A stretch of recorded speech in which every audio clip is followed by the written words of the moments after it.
figure out how to get rid of that buzzing sound when I plug in. Maybe if I plug in the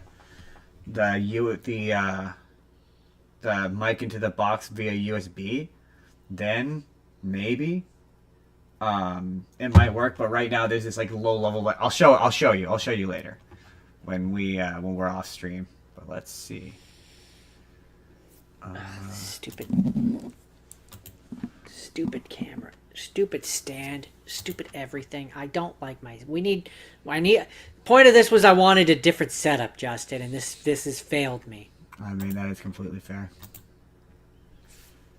So let's see what happens if I do that, and then let's pull up the stream. Stupid camera, stupid stand, stupid everything. My tablet is being really laggy. I'm actually gonna reset it. Okay. Which shouldn't affect anything because it should just keep all my tabs open. But it's being annoying. I need you to stop talking for a second. Come on, catch up. I'm actually gonna reset it. Okay. Which shouldn't affect anything because it should just keep all my tabs open. But it's being I need you to stop talking for a second. Well, did you hear that? Come on, catch up. That sounds really weird and echoey. Why is that like that? Am I capturing two inputs? Is that why? I mean, do you have the other mic plugged in? No, but for whatever reason, it's inputting twice, so it sounds laggy. That's weird. So okay, so then let's just delete.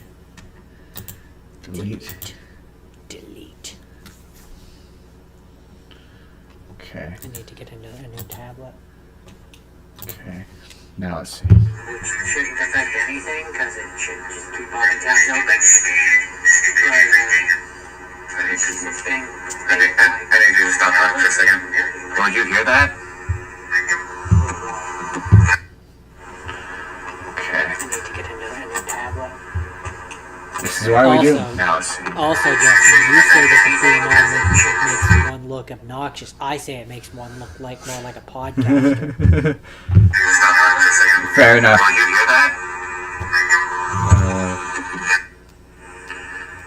All the best podcasters have the boom on.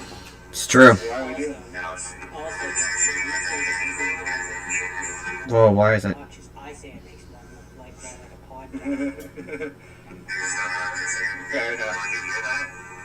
Why is that doing that? All the best podcasters have the boom on. It's true. Why does it keep echoing like that? I need it to. You hear that, right? Why is that doing that? Yeah, it sounds like metallic. All the best podcasters have. It's true. Whoa, why is that like that? Sounds feedbacky. Yeah, I know, but it shouldn't be. There's only one mic. That's weird. Why is that like that? Hold on. I mean, the better question is, why didn't you experiment with this before? I did, but it just doesn't work without another person or being live. Whoa, why is that like that? Sounds feedbacky. Yeah, I know, but it shouldn't be. There's only one mic. That's weird. Why is that like that? That is weird. Hold on. Didn't it work when you did Star Trek, didn't you? Yeah, I did. And Jake could hear me fine. Work without another person or being live. Why is that doing that?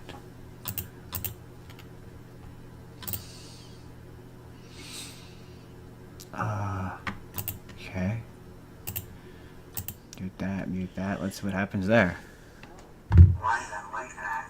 Sounds feedbacky. This is why we do these tests. No, but it shouldn't be. There's only one mic.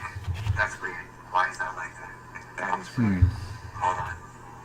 Didn't it work? Okay, let's try. Okay, I guess maybe we can't use this then because it's making that echoey sound. I guess we gotta switch over to the other thing.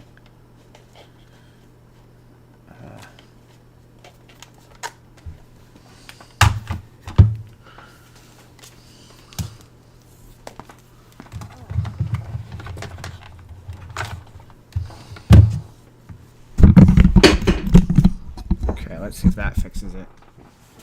Can you hear me? Oh, I hear you. I can't hear you, though. Why can't I hear you?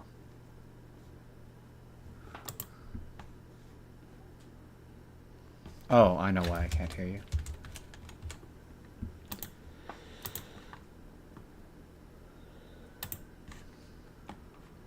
There we go.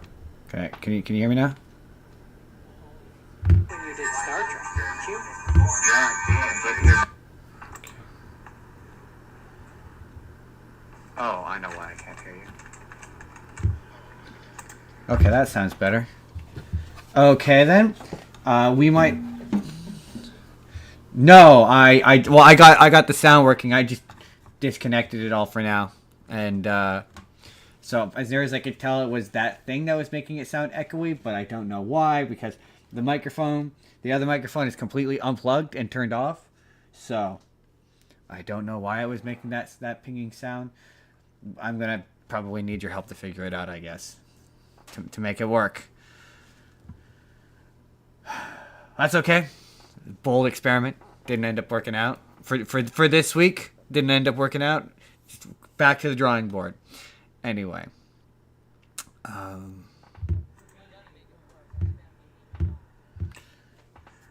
It's weird because it works in ear. In ear, it sounds perfectly fine. And it says it's picking it up on the computer, but yeah, for whatever reason, in my ear, there's this like loud, like bang sound, and if I turn down, like the kind of sound like, I don't know. Well, it's the cord that came with the pack.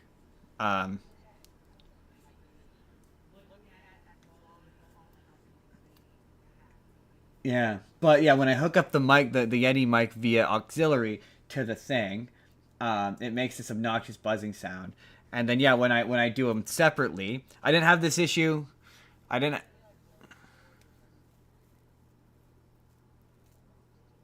Well, no, it's meant to. But that's not how this thing works. This thing has you can connect it. There's a port, so you connect it to the computer, and that's what hooks it up to the computer. And then yeah, there's an auxiliary cord to connect that can connect your two mics. Oh, it does. It picks up the mic just fine, and you can hear it. The problem is in my ears, it has the noise of like, you know, like when you have your headphones turned up too high, you know, that low buzzing sound. Bam. Yeah, it sounds like it. It's picking it up on the stream, but it's also making me sound. Yes, well, not anymore. I unplugged it all now, so now it's. But it shouldn't be. It shouldn't be the issue. At least not.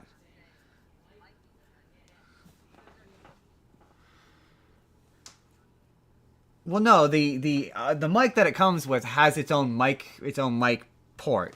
It wants you to use the mic it comes with, but the mic it comes with sucks. So I tried to hook up the Yeti to the box with the auxiliary cord, which works, but it gives me this low-lying buzzing sound, so I can't hear you.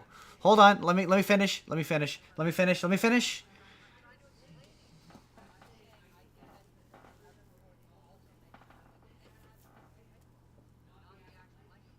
No, but there's also two separate ports for headphone jacks. So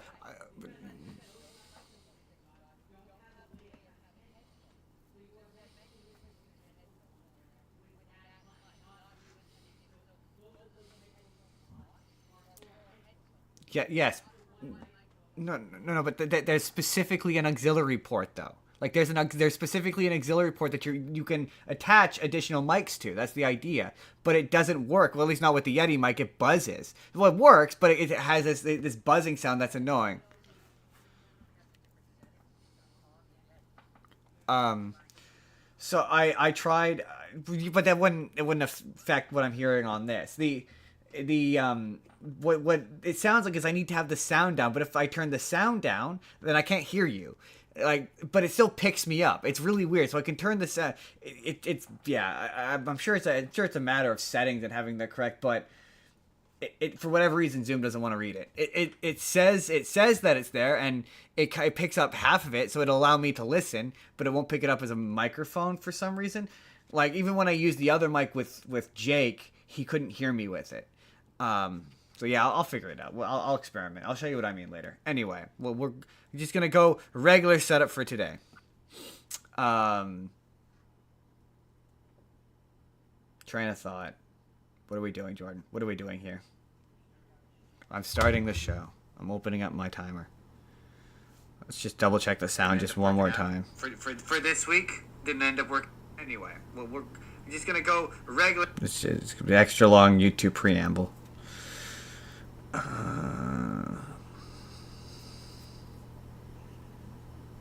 I did test it yesterday, but it doesn't work without another person sitting across from me. Oh, I ran through a bunch of the tests with Jake, and yeah, I knew it wasn't gonna work in Zoom. It didn't work on Thursday in Zoom or on Friday in Zoom. So, but like I say, we'll figure it out. I'll figure it out. I'll get it working one way or the other. Cause yeah, I don't need the crap microphone. I need my Yeti to hook up to it. I mean, maybe if I unplugged the USB from the computer and I plugged it into the box, then maybe it might work.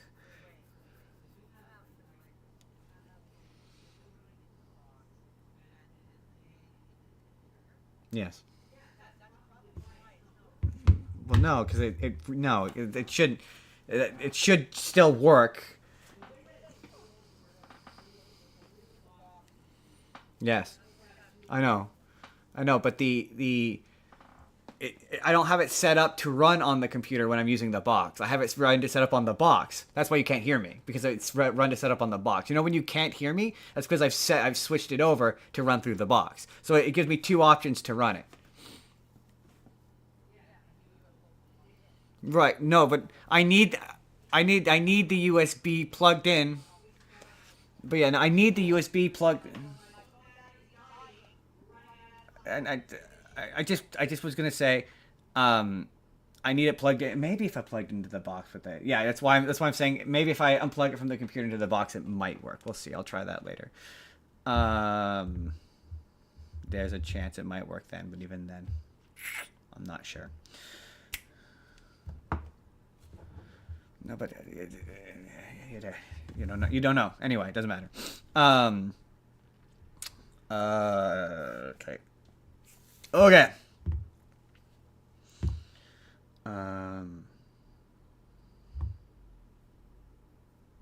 Okay. All right, here we go. In 3, 2, 1. This podcast is brought to you by the Arte Media Pantheon. Please head to artemedia.org to sorry, let's try that again. In 3, 2, 1. This podcast is brought to you by the Arte Media Pantheon. Please head to artemedia.org to see all kinds of podcasts from our great friends. And if you'd like to start your own podcast, they can provide you with the tools and resources to do so there. So please head to artemedia.org. That's ARETE media.org. Shall we do this? We shall do this. Ladies and gentlemen, welcome, as always, to the Spur of the Moment podcast. I'm your host, Justin Spurr. I'm joined, as always, by my co-host, the incomparable Jordan. Jordan, I want to try an experiment. I want to try an experiment real quick. Fair enough. George, tell them all about this real quick while I try experiment. It's supposed to be like a sound mixer board, so it has different buttons, which allows him to have different sound effects. It's supposed to give him 3 custom sound effects. You can connect your phone to it to have music and sound effects in that regard. And it's supposed to allow you to control your different sound levels and stuff like that. But for whatever reason, it won't work.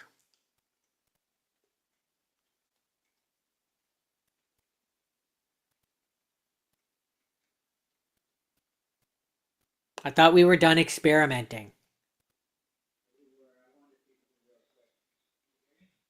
I can't hear you.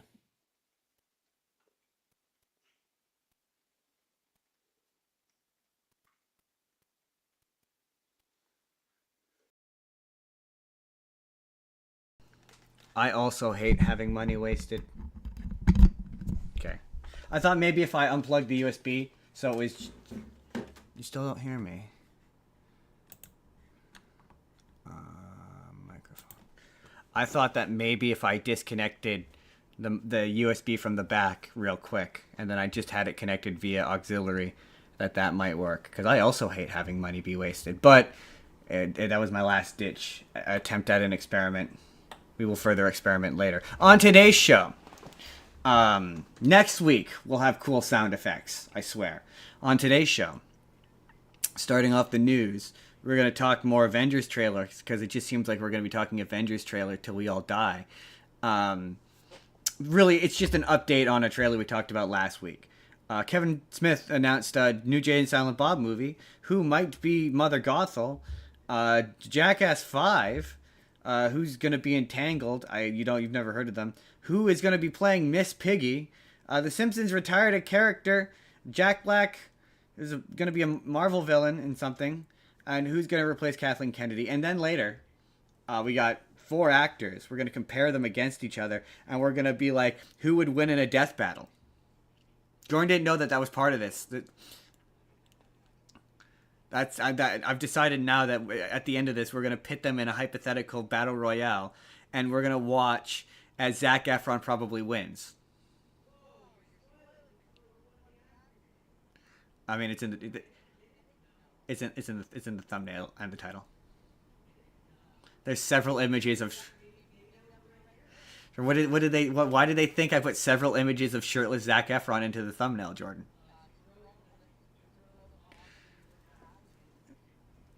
Oh, okay. So, okay. I mean, that makes sense. So the entire title was misleading, and there's secretly a 9th episode.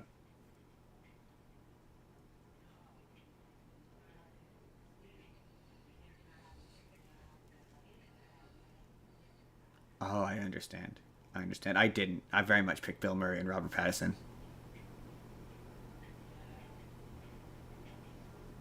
Yeah. Yeah. Yeah, we got some news. Yeah, so we're gonna watch them duke it out later. We're gonna find out why Zac Efron would win in a death battle. That's. I mean, he doesn't quite look that way anymore, but we're gonna talk about it. You know, we're gonna talk about it anyway. Um,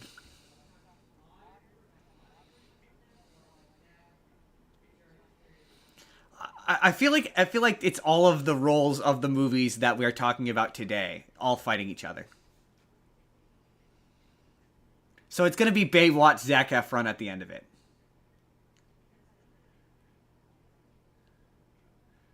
Really? Oh no, it's too soon. We can't talk. We can't talk about this now. That's later. News. We gotta do news first. Just to start off with, we already talked about this trailer. This keeps happening to me, and that's why we're not talking about the new trailer this week, because every time we talk about the trailer, a week later, the official version comes out, and I look like a big dummy moron. So we're gonna talk about the X-Men one again, more than normal. Did you watch the X-Men one? No? I will say...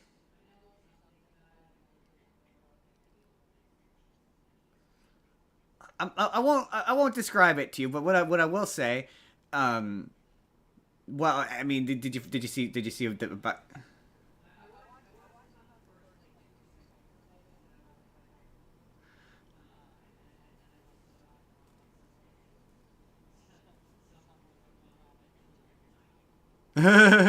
it's true. I don't know. I will say, like, yeah, there are parts of it that make me go ugh. But this definitely made me more excited than either of the previous 2 trailers.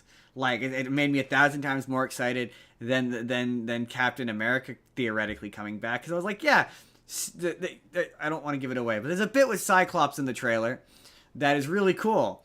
And I'm like, it's the first time we've seen this version of Cyclops like that, and that's pretty cool. And like, yeah, is there a part of me that's like, yeah, it's kind of cool. But I did see a video where someone was like, yeah, man, no, do I really want to see geriatric Charles Xavier and Magneto rolled out for the 100th time instead of doing something actually new and interesting with these characters? A little bit, yeah. But look, sometimes you like a thing you recognize.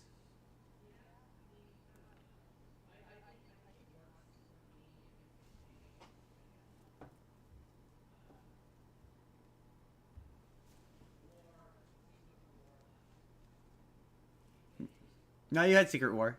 Secret War was right. Yeah, that was right.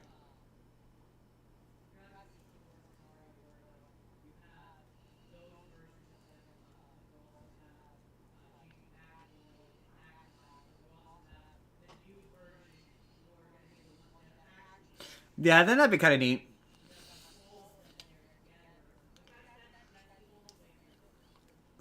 The,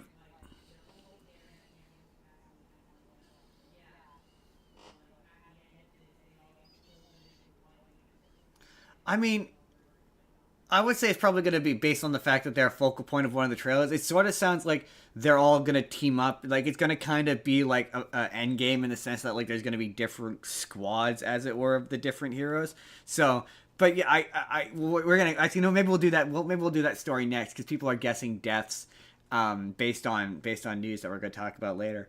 Um, I think I think this is going to be the point where they introduce new ones and they kill old ones. Like apparently the Henry Cavill Wolverine is gonna be in it a bunch apparently, allegedly. Yeah, from Wolverine. Yeah, yeah, because there was a rumor for a while that he was gonna be the MCU Wolverine.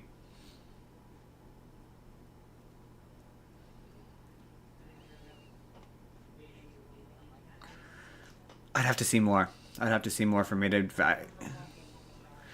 It's there to be one joke. He's there to look like Wolverine and Henry Cavill. Like you'd have to do. It's sort of like okay, allegedly. I mean, it sort of seems like they're coming from the animated universe based on certain things. Well, based on the fact, or a variation of the animated universe based on the trailer and based on Wolverine's outfit and the fact that they're bringing in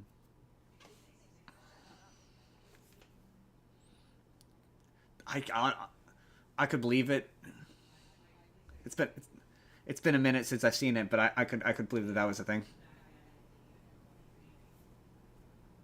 Right. Yeah. Yeah. Yeah. So, well, there was at one point there was a rumor that these X Men that are in this movie are from that universe, but that wouldn't make any sense because Xavier dies in that movie, and he's a very clearly old man in this trailer. Um, but I think that's why. Yeah, that's why. What's his tits? Channing Tatum. Channing Tatum. Who did he play in Deadpool? Oh my God, Gambit. He's in it, and he's there, and he says that his Gambit is different this time. So I think it's gonna end up being or a variation on the animated series Gambit. What's interesting is I learned a bunch of shit about X Men. Like there's someone was saying like because okay, the thing we always say is we're not X Men fans. At least I'm not an X Men fan, so I don't know a ton about X Men. And like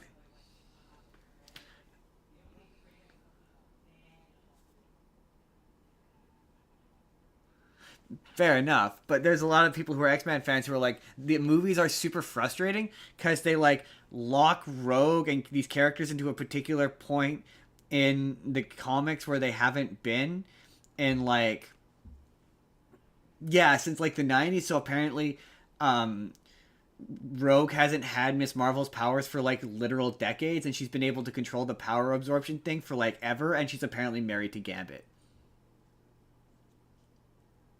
That's sort of like how people are perpetually stuck with the idea that Venom is a bad guy when he hasn't been a bad guy for like ever, like decades at this point.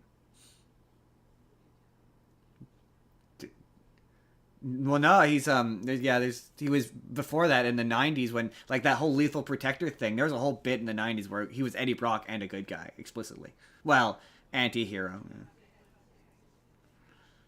He's dipped in and out of it, but he hasn't been. I guess if you want to be tactical and pedantic, he hasn't been a like a full-on villain in literal decades.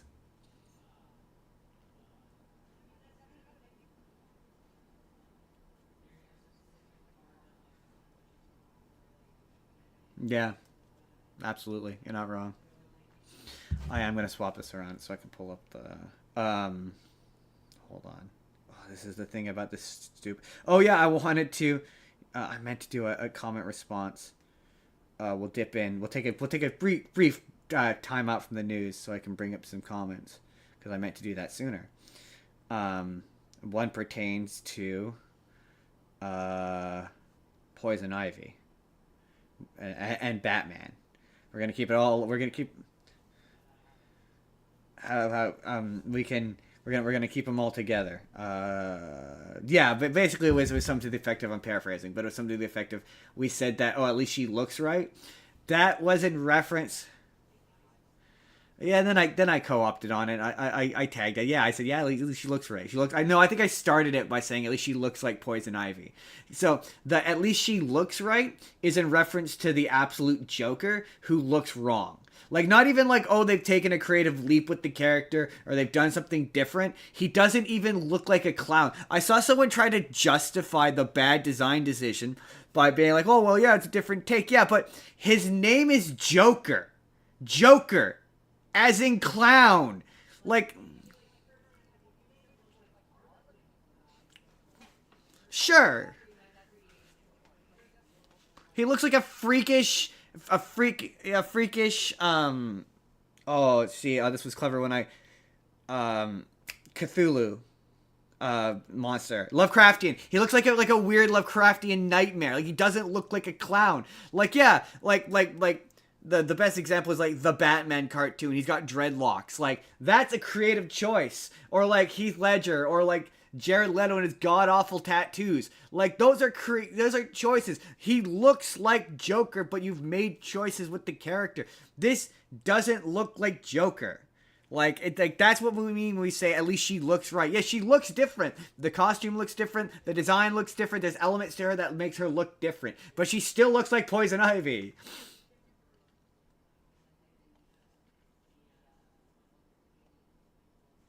Yeah, one from the. I was gonna literally say that. Yeah, from Batman Arkham Asylum. Like, characters can. They all look like Poison Ivy. That's the point. Like, so yeah, absolute Superman. Like, he looks like Superman, right? He's still. Before we go back to the news, the other comments section that made me laugh was our divisive comment section on Bicentennial Man. People got really defensive about Bicentennial Man for some reason. And what was funny about the comments being like, number one, don't come into someone's comment section and say let people enjoy things. Fuck off. This is our show. If we want to shit all over a thing, we're gonna. If I wanna drop trow and drop a steeping trow over something, I'm gonna. This is my show. Fuck off.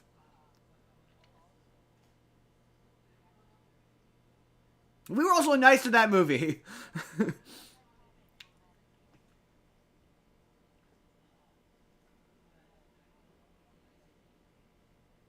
Right? No, we were nice to that movie. We just said it was weird. Yeah, you just said it was weird and long, which is the truth. Right? Like, unlike, and like, no, there is one exception where we went, don't watch this, and that's Post-Apocalypto. That's the only time we've ever said, don't watch this. We never say you're not allowed to enjoy something, but yeah, don't come into my house.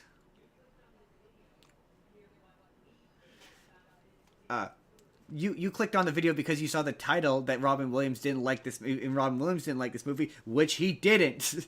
He didn't like this movie. He made fun of it a ton because it got lambasted by critics because it was famously a bad movie. It's lovely that you like it, but you're in my house, so if I want to shit all over, yeah, there's the fucking door if you don't like it. Like, fuck off. Like, I'm sick to death of people telling me I can't criticize a thing. I can absolutely criticize a thing. Get off my back, woman. Anyway, the news. Apparently, Absolute Joker is Jordan, you find out that his origin is he's not just sheer random evil. Turns out that he is actually, I'm stalling as I scroll through this. So apparently it's revealed, Jordan, that he is the founder of Arkham Asylum, Amadeus Arkham.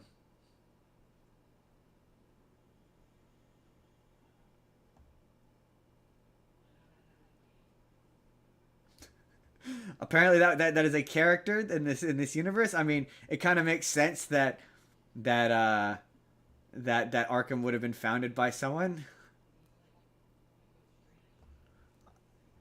Yeah. I guess, and I guess the idea is he can. Sure seems like, but the well, having not read it, I can't. This article doesn't say, but um, to my knowledge, yeah, it's even like a thing of like he can control the transformation, so he can turn into the thing when he wants to. I think, but to be completely fair to the absolute Batman and absolute DC universes, that's the point. Is it supposed to be weird and different and not right? But like, you can be weird, different, and not right. Like for example, like Lex Luthor, absolute Lex Luthor, who just looks like he's a jump lumberjack guy. Like, you can be different but still be close. Like, why is he? Yeah, you're right. If he's not, why is he called Joker then? What's the point? What is the point?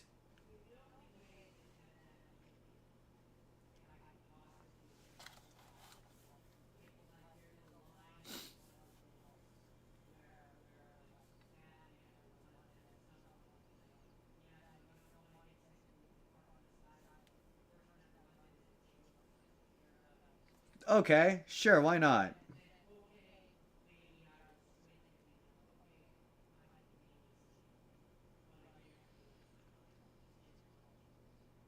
Right? Okay, Jordan. Kevin Smith. I don't know. I don't care. I probably will never read that run. Because I don't like the design. Jordan, while promoting his re-release of the 1999 movie Dogma, Kevin Smith announced that he is currently working on a third Jay and Silent Bob movie titled Jay and Silent Bob. It's sad now. I'm kidding. It's not what it's called. It's called Jay and Silent Bob's Store Wars.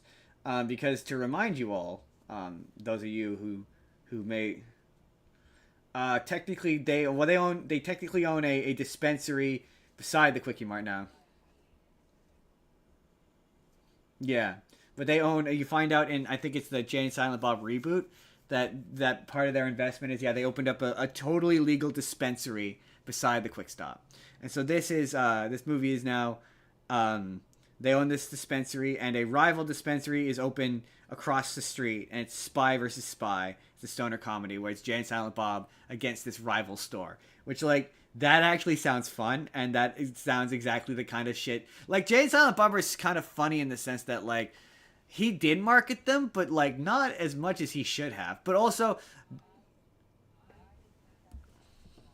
10 years ago.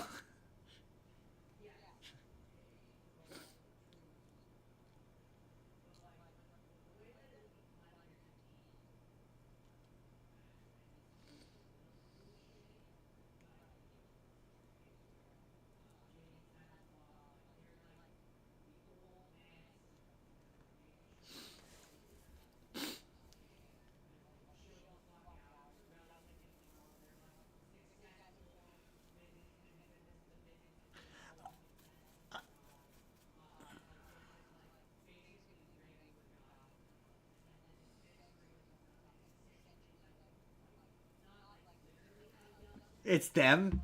Yeah. That'd be kind of fun. You cast like a Jay and Bob type, because you're right, because like in that Jay and Silent Bob reboot, I did not care for it. I like Clerks 3. I did not like Jay and Silent Bob reboot. There's like one good scene in that, it's the one with Ben Affleck. But um the worst parts of that are, yeah, you're right, when Jay's trying to say Snoochie Booches and all the shit that they said, and he's trying to say lines from the original one, and it's bad and it doesn't work. And you're right, that movie's at its strongest when you're like, no, Jay's older now and he's not still completely stupid. Like yeah. I'm not against that. Yeah. I mean,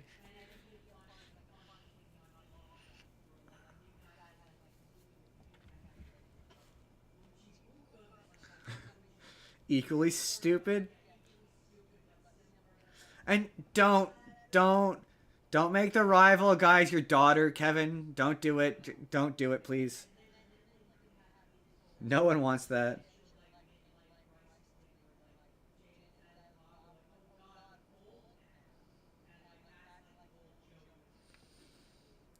Um. So Jordan, whether we, I mean, it's Kevin Smith. Probably. Um, Jordan, they're making a Tangled movie, whether we like it or not. And being that Disney never listens to us and makes movies that are good, they announced the casting of the of well reportedly they announced it, or they confirmed it anyway. Um, it is a blonde white woman and an equally white brunette boy. That to their absolute credit, to their absolute credit, if you are if you want this to look like the cartoon, it's sure as shit gonna look like the cartoon. Um, I don't want that, but if that's but that having been said, that having been said,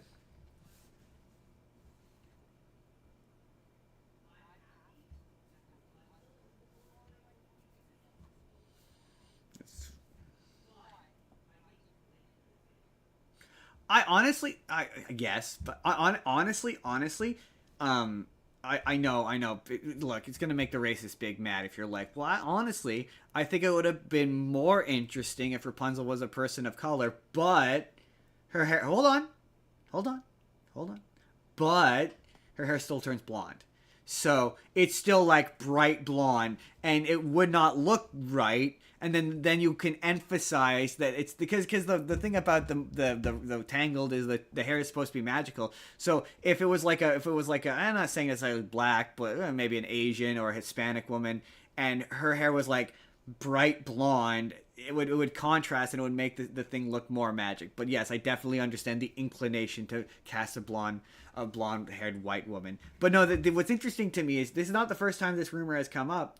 Haley shared this with me a while back, and that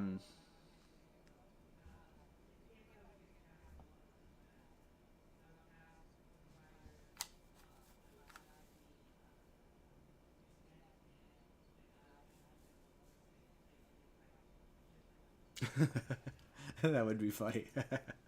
um, but that'd be pretty funny. But no, they've got in talks to play Mother Gothel. At one point, it was Scarlett Johansson. Hold on, let me finish. Let me finish. At one point, hold on. I don't know, but let me get through the setup first. At one point, it was going to be Scarlett Johansson, and she inevitably dropped out. And yeah, Haley sent me this person. Who do you think it is? It was Agatha All, yes. Catherine Hahn is in talks to play Mother Gothel, and like, there's a lot of people who are like, she's not there vocally, and I don't necessarily disagree, but she's got the attitude. Like, she's got the attitude. Agatha is Mother Gothel, especially in this incarnation. It's not Donna Summers or anything, but yeah, she's not super. Wait, did you not watch Agatha? I guess you haven't seen Agatha all along yet, have you? No, no. Gonna have to find a way to do that because I'd like to watch Wonder Man.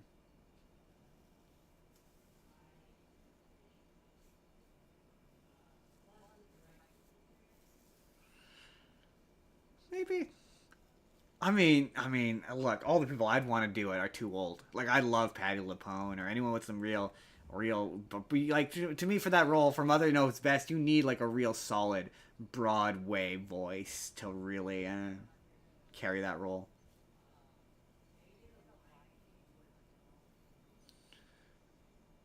Could barely sing. Jordan, you're being way too nice. Okay, I would have been like where only one of them can sing because you're giving Seth Rogen too much credit, and I think he deserves to be properly made fun of for being terrible.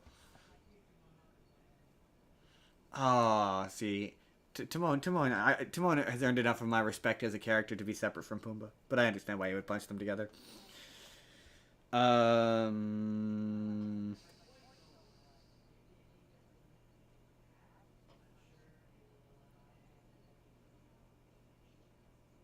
Oh, for sure. It's Disney has worked with her before.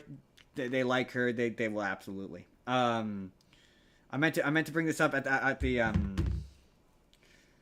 I meant to bring this up already, but we are talking about who's gonna get killed off in that Avengers movie, it's going to be most of the X-Men because they're all old. But they announced, yeah, probably Captain America, yeah. But they announced that in the Batman 2, that Sebastian Stan, news broke that he was going to be in that movie, the Batman 2.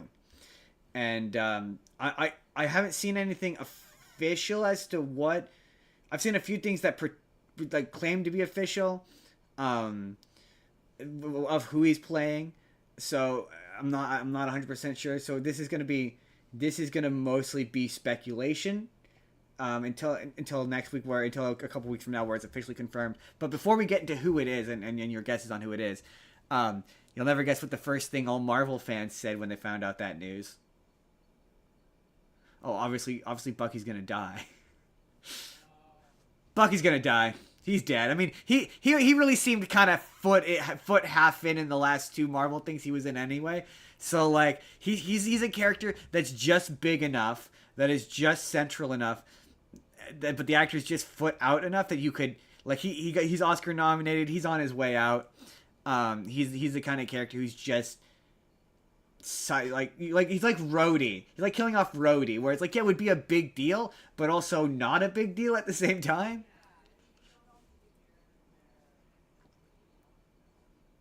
What is he?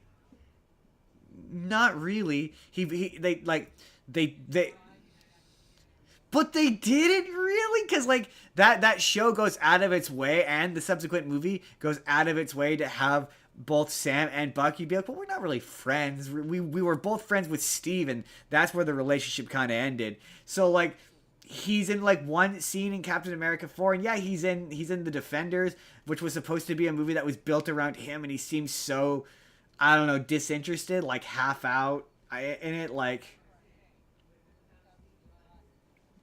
I completely agree. He's a superfluous character. Anyway, who do you think he's going to play?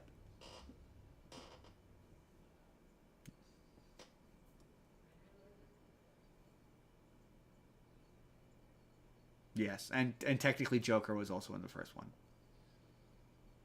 Mm-hmm.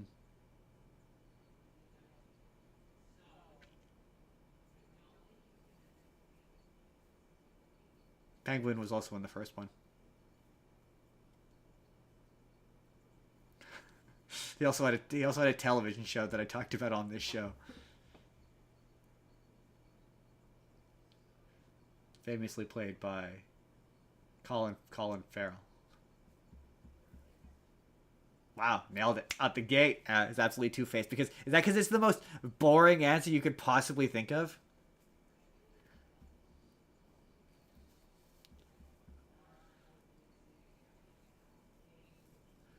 It just makes sense.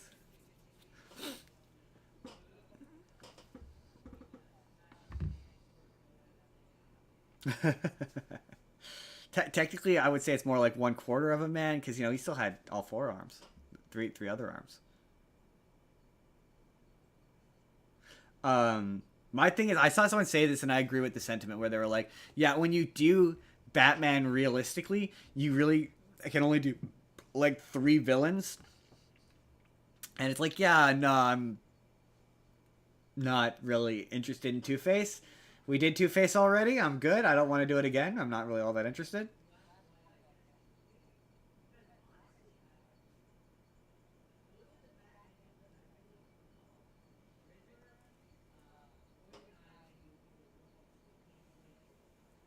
Yeah, it's true. And and in the first one,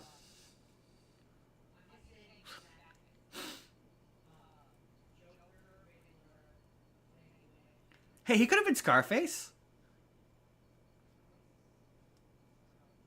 Scarface is he's a ventriloquist, and then he's got the little. Well, he's technically, I think the actual villain's name is the ventriloquist, but he's got a ventriloquist dummy, and the ventriloquist dummy is Scarface. His name is Scarface. He's a little dummy. He's fine. He could have been Clayface. He could have been Mr. Freeze. He could have been, theoretically, could be Ra's al Ghul. Uh, who else? I think that's it. Yeah, you're right. I think that's it. I'm sure. Ooh, I mean, like no, I guess couldn't really do. Yeah, they could have done something with the court. Well, that's one of the rumors as to what they're doing. Yeah, you're right. And I guarantee you, he won't be Two Face. He'll just be Harvey Dent. Like, I would be.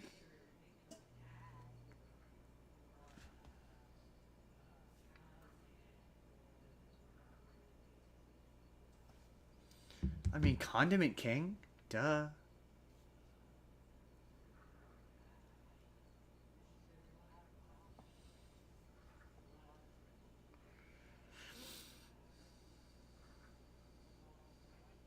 Yeah, true, true, true. Jordan, Jordan, Jordan. Johnny Knoxville came out and he announced, big announcement, Jordan. June 26th, Jackass. Really? This year? Wow. This year, June 26th, Jackass is back for Jackass 5. And I'm not.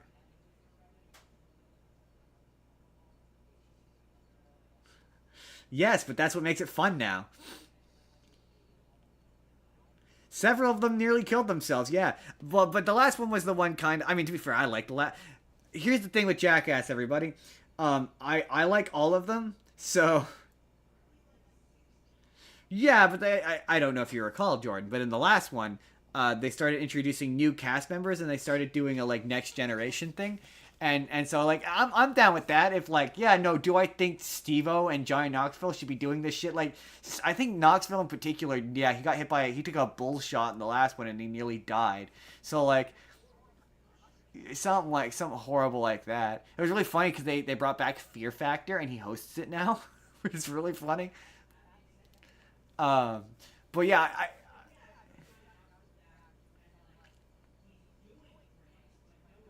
no, I'm sure.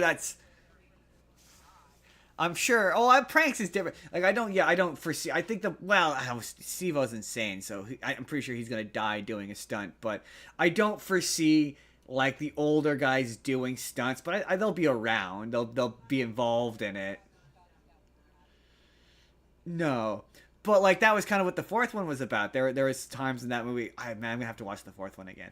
But there were times in that movie where there was stunts where yeah, where the old guys would be like, "God, it's your turn, new guy. You got to get on and do this." And there was a lot of the new cast members that they introduced in the last movie who I loved. I thought they were really funny. Poopsie's one of my favorites. So I'm stoked on this. Apparently, they're gonna somehow. Apparently, also, I can't imagine you've heard of anything involving Bam Margera. All you need to know, the short version is he did a lot of drugs and alcohol and talked a lot of shit about the Jackass guys. And he, as part of it, he was going to be in Jackass 4, but he had made a deal where he had to stay sober, and he violated that deal, and he sued them, and there was a bunch of back and forth, and that's the abridged version. He has apparently signed a deal. He's apparently signed a deal where he will be in Jackass 5, but only in never before seen archival footage. So he's not going to physically be in it, but he will be in Jackass 5 apparently. So that's for fans of Jackass. I never liked Bam, so I did not miss him in Jackass 4, but I'm sure there are people out there who do like Bam and missed him. No, that's not fair. I do like his parents. His parents have always been funny. Um, I mean, nah, we watched the last one in theaters. I will totally watch it in theaters. Well, I will consider watching it in theaters depending on its convenience and time. Nah, those are always fun. It's always fun to ingest the correct amount of substances and watch a guy take a nut shot. I thought the last one was really funny. We watched the last two in theaters. We watched the third one and the fourth one in theaters, and we did a review. No, we watched three. 3.5 is DVD only. Yeah, yeah. There's technically I don't know about the first one, but the second and third one. There's technically two versions of each of those movies. You mentioned three and 3.5, and they're completely different movies. 3.5 is also good. 4 is the same way. 4 has 4.5, which I believe is on Netflix, which is a completely different movie. It's got like completely different footage. It's got a different narrative. It's like, yeah, it's like an entirely different movie, and that's cool. But yeah, I have never seen one of those movies that I didn't like. Then again, I haven't watched all of their catalog. Like I've never watched Old Boys, but yeah, I'm stoked on that. Well, again, it's gonna depend. Like if I watch the trailer and I'm like, this feels sad, then maybe not. But we'll see. We'll see. We'll see what happens.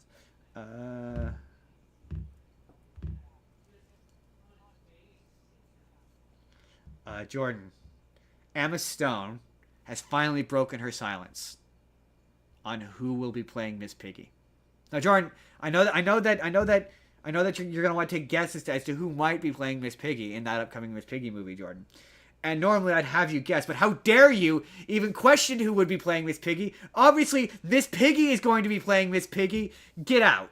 Get out for even suggesting it, Jordan. You're fired.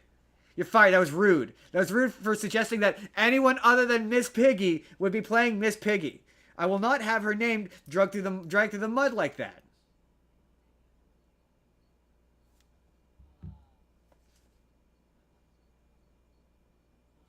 It was. That was rude. Miss Piggy doesn't deserve that. She's an icon. She's an icon. She deserves your respect. She's the one consistent in the Muppets. She's always sounded correct. You did. Prior to me saying this now, you did. You did think that.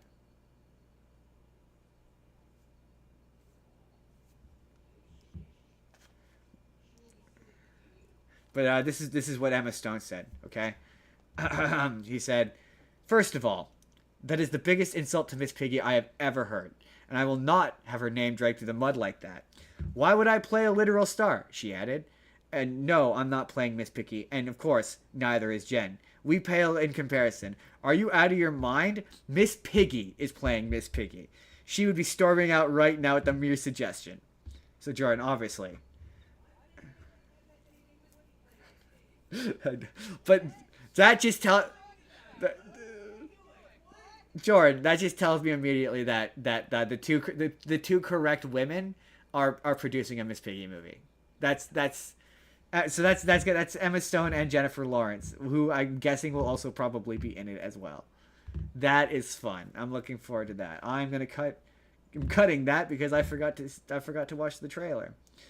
Jordan, allegedly,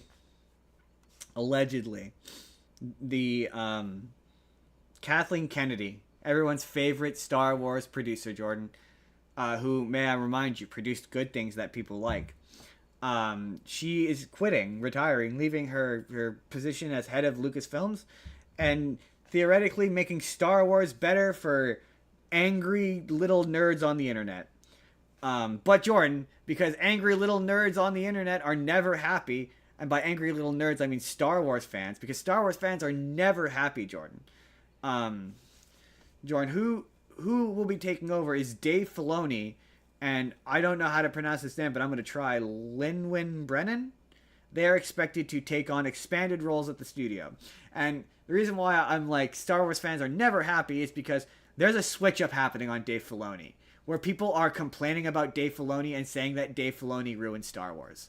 When, like, not even 5 years ago, like when Mandalorian was at the peak of its popularity, everyone and Clone Wars was super popular. It had come back, and Dave Filoni could do no wrong. We used to take so much shit, at least I used to take so much shit, for being like, yeah, I hate shit that Dave Filoni did. I still hate the fact that he brought back Darth Maul. I hate how he did it. I hate the mechanical spider. And so it's like, now there's this huge switch up on Dave Filoni. What's going on, Star Wars? You are never happy. Star Wars fans, say it with me now, Jordan. Never happy. We had it. We had it, and then you ruined it. Let's do this again. Worst fans are never happy. There we go. There we go. We got there. We did it at the same time. We did it at the same time. That's what I was going for.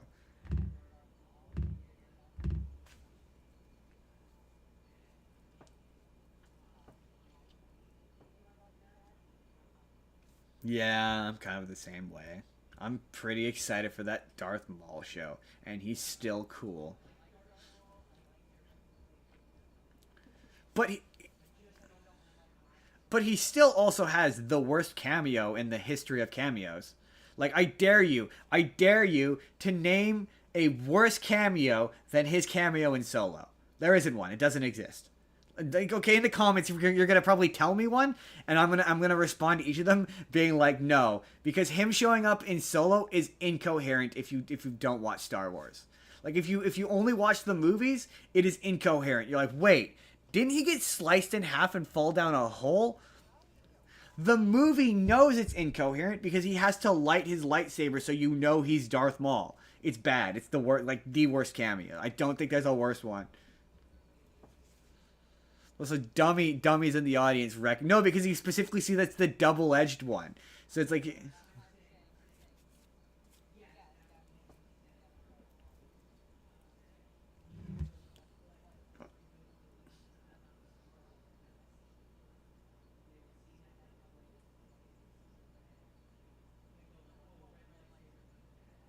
I mean, you're not wrong.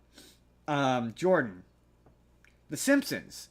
The Simpsons, in recent years we've been talking about on the show. We've been talking about The Simpsons and how it's changing things up and killing off characters, and they've officially retired this iconic character after almost 3 decades. Jordan, which character do you think they retired? You knew this one. You knew that was Duffman. Duffman is retired because, what would they have it written here?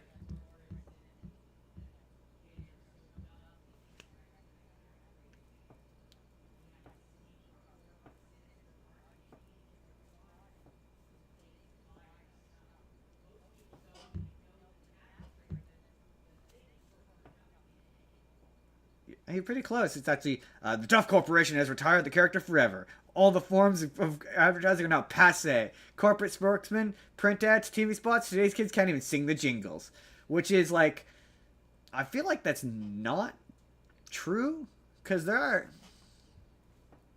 an element of truth to it, but not entirely. To be fair,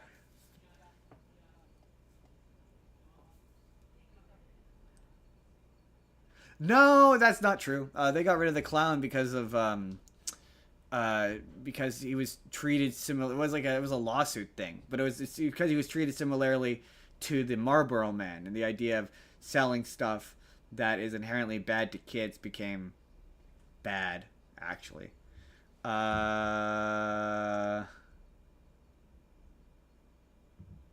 why I say. Oh, okay.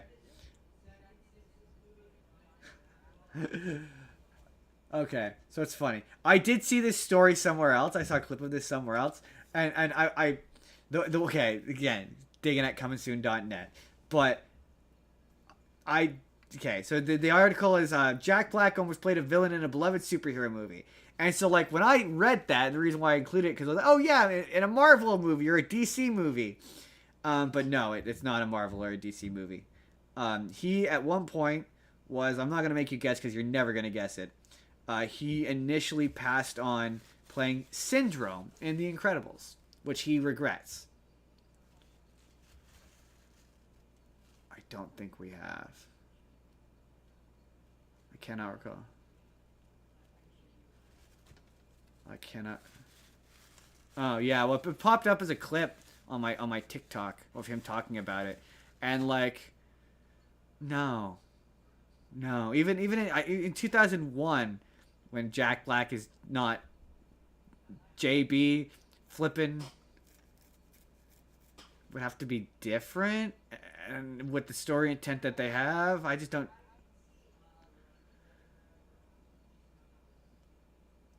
Maybe, but to be fair, you got to keep in mind this is like again pre-Tenacious D doing power flips and power slides version of Jack Black. This is where he's still trying to be taken seriously as an actor. So maybe it wouldn't be Bowser from Mario. Maybe there'd be more. But no, that character is so good with Jason Lee that I just don't see a world where anyone else plays him. Definitely, definitely. That's the news, everybody. Did you enjoy the news? we did the news.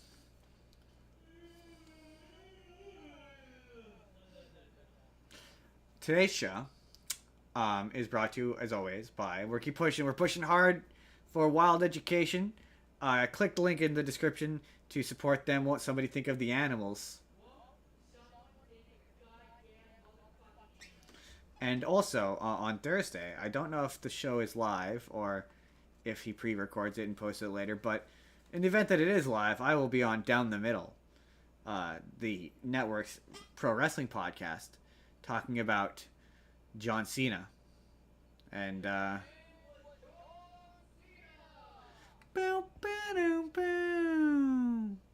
talking about, John Cena's retirement and this final match. And I feel like probably because it's me and Jake, John Cena generally, and all that jazz. Look forward to that on Thursday on Down the Middle podcast.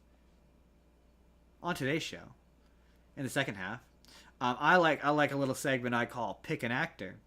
For those of you who are new and have not been around for Pick an Actor, it's very simple. You pick an actor, you watch some of their movies, and then you talk about them on this show. And we do like a pair up. We do like a versus, and then at the end of the show, we decide who's gonna win in a death battle. We do this every single time. So today, entering the arena, we have four competitors, and that's Robert Pattison. It's Robert Pattison. I know technically last time I did frame it as a versus on the thumbnail and the title, and then we didn't do anything with the versus component of it because I thought that was funny. But now there's enough for a legit battle royale. We got Robert Pattison and Bill Murray.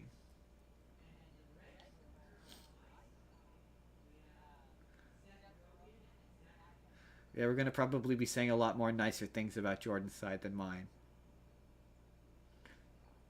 Also, if you got kids watching this, we're going to say there's going to be some language.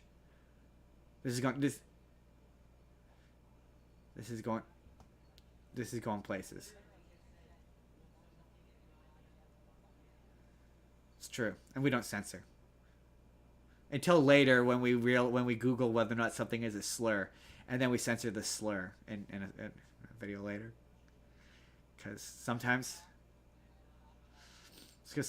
you accidentally say a slur, and then Jordan points out that it's a slur, and you're like, I should censor that in future uploads, and then I did.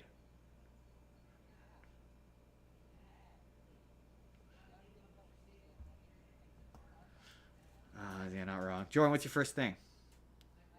And who is the movie?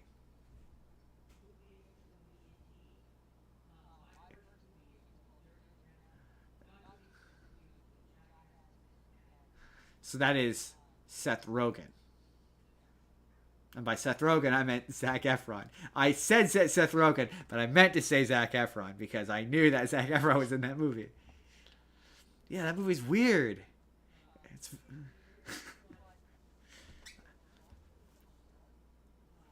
till the end.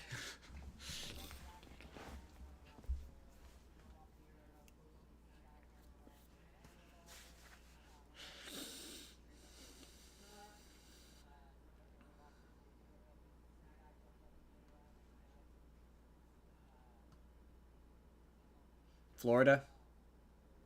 Lauderdale. His grandma wants him to fuck.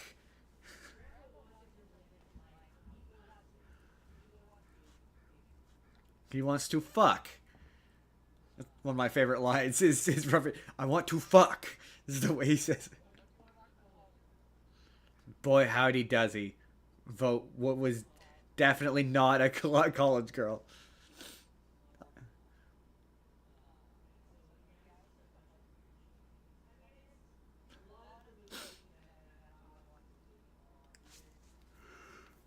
Weird shenanigans.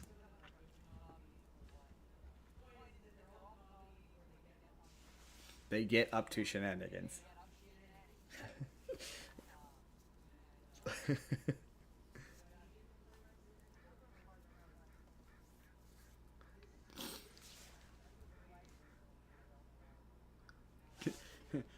Someone thought this was funny.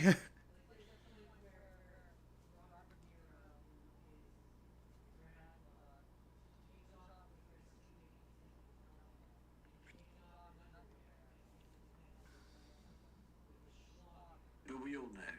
Whoa. I mean, I don't, I got nothing, man.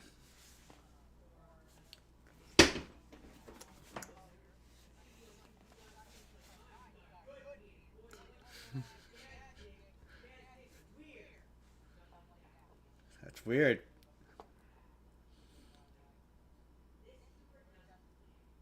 Nope.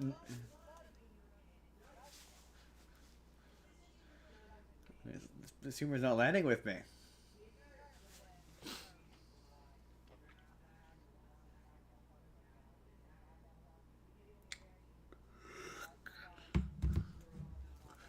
Of course.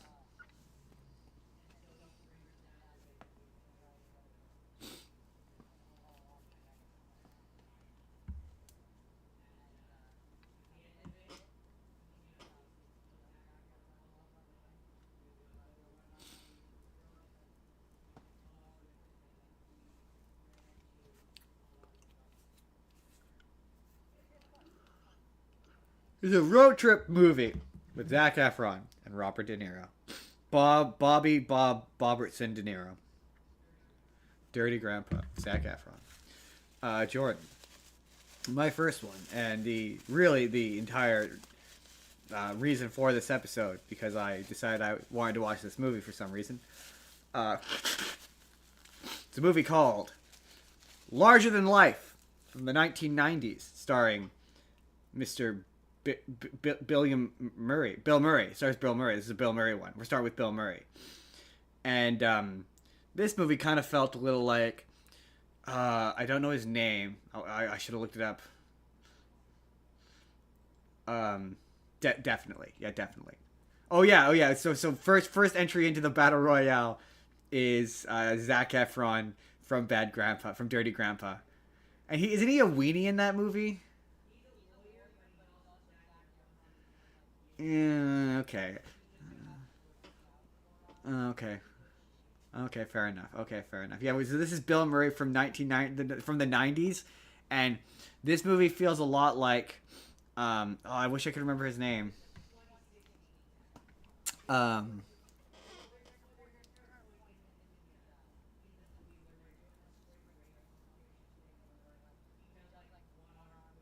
Oh, yeah, right, I forgot about that bit. Um Larger Than Life. So, 90s Bill Murray, Larger Than Life. This movie feels like, I wish I could remember the name of the TikToker, but he does this bit where he's like Mad Lib's movie executive, and he's on cocaine, where he's like, okay, give me a name. Bill Murray. Okay. What is Bill Murray doing? Bill Murray's got to get across the country. Why does Bill Murray need to get across the country? Bill Murray has a large animal. Jordan, give me a large animal. No. Giraffe back's weak. Need it. Elephant's perfect. It's an elephant. The elephant, Jordan. Why does he have the elephant? Oh, his dad gave it to him because his dad died. His dad was in the circus. That's the plot of this thing. So Bill Murray's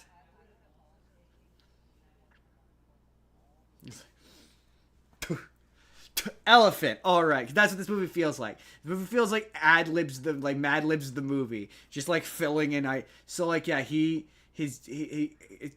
Bill Murray is a motivational speaker who discovers that his dad, whom he thought was dead because his mom told him his dad was dead, is actually alive, and has left him what Bill Murray thinks is a sizable inheritance of $50,000. But oh no, Jordan! It turns out that $15,000 is actually the amount that he owes the lawyer for giving him an elephant, and he now has an elephant.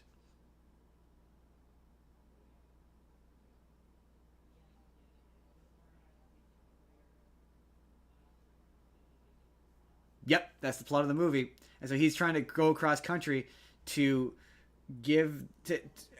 initially it's to go see his dad's friend who worked with him in the circus, and that's where he finds out that it is in fact a trained elephant, and he wants money for it so he can pay back the lawyer because with the lawyer's fees and all the damage that the elephant has done. And he is a motivational speaker. He wants to be as famous as Tim Robbins, who you don't know, but is a famous inspirational speaker who is in this movie for some reason. And then eventually, the elephant he gets in contact with a woman who's going to take the elephants to Fiji, or something, some country where elephants belong, so that she can breed. She wants it because she's of breeding age, and she's going to give Bill Murray half the money, and then Bill Murray along the way gets in contact with like a person who owns a company that does animals for movies and whatever, a woman, and there's a gag in this movie where both of the women have men names, like names that you would like. One of them's like Mo, and I can't remember what the other one is, but it's like Mo and Larry, but like they're women. And so it turns out, Jordan, big spoiler alert, that the one that he wants to take, it turns out that she's bad actually. She's mean. She's mean to the animals and abuses them and works them too hard. So he ends up shocking no one. Yeah, okay. Go ahead. I have answers.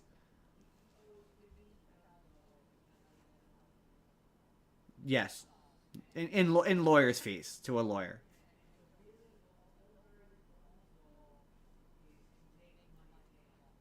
And get rid of the elephant. Yeah.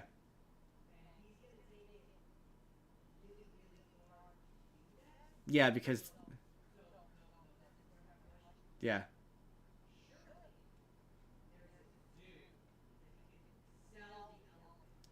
That's kind of part of the plot of the movie, is that there's no one available. These are the only two people available to take. He also to take the elephant because yeah, it would be easy to give it to a zoo, but he needs the money. So it's the only people who are willing to buy the elephant from him. And so the evil woman will give him double for the elephant. And to be fair, the big plot with the elephant is it's a really smart, well trained elephant that can do tricks. No, yeah, to be fair, this is one of those. I watched this at the beginning of the week, so my memory's a little. But it's something to the effect of no one has the facilities to take her, basically, and he doesn't have the money to just like fly her. So that's part where the road trip comes in. So he needs to get a truck.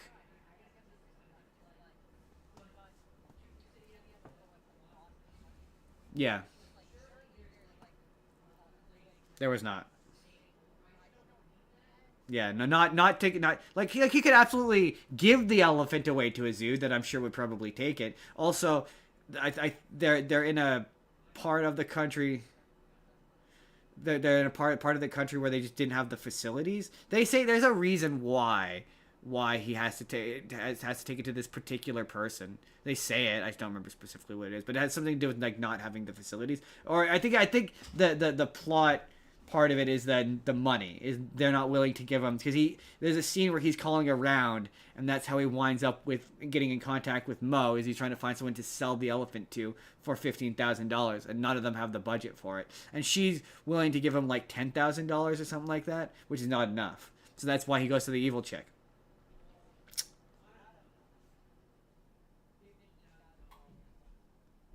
It's $15,000 in 1998 money. It's it's still a lot. It's still a lot of money. And also to be fair,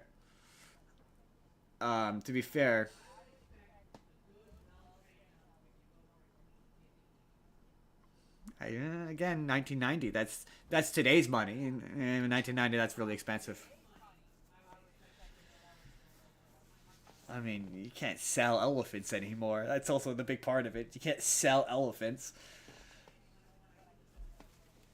Yeah, I don't. I think nowadays you have to donate elephants. You don't. That's I'm yeah. I mean, to be fair, he's also desperate. 15,000 in 1998 money. That's like 30 grand today. 40 grand. That's a lot of money. That's it. That's Larger Than Life. It's all right. It's all right. It's an all right movie. It's oh yeah. Sorry. Before we move on, big thing with pick an actor. I like to talk about the actors themselves and what they're doing. Their overall like oeuvre, as it were. Bill Murray's the same, man. The thing with Bill Murray that drives me crazy. He's sort of like, no, see Zac Efron. He does change depending on the movie and the performance. He does act like Bill Murray really reminded me of Bill shirtless hot guy. Bill Murray reminded me a lot of Seth Rogen and Adam Sandler, where he's just well, no, because they at least get character arcs. Bill Murray in every single one of these movies is the same character at the beginning of the movie as he is at the end of the movie. He doesn't learn a lesson. He doesn't go through a character arc. He kind of learns to treat the elephant nicer in this movie. That's kind of it. But there isn't any major character growth. And a thing I've kind of discovered about Bill Murray, it's we'll save it for Stripes, because Stripes is where I have the biggest issue with this. But yeah, starting off my Bill Murray journey, is what I would say. I remember loving this movie as a kid. I remember I watched this movie a ton. I've seen it 4 times. I still remember scenes in it. There's the reason why I remembered it. And it's one of those times where, man, childhood Justin had no taste.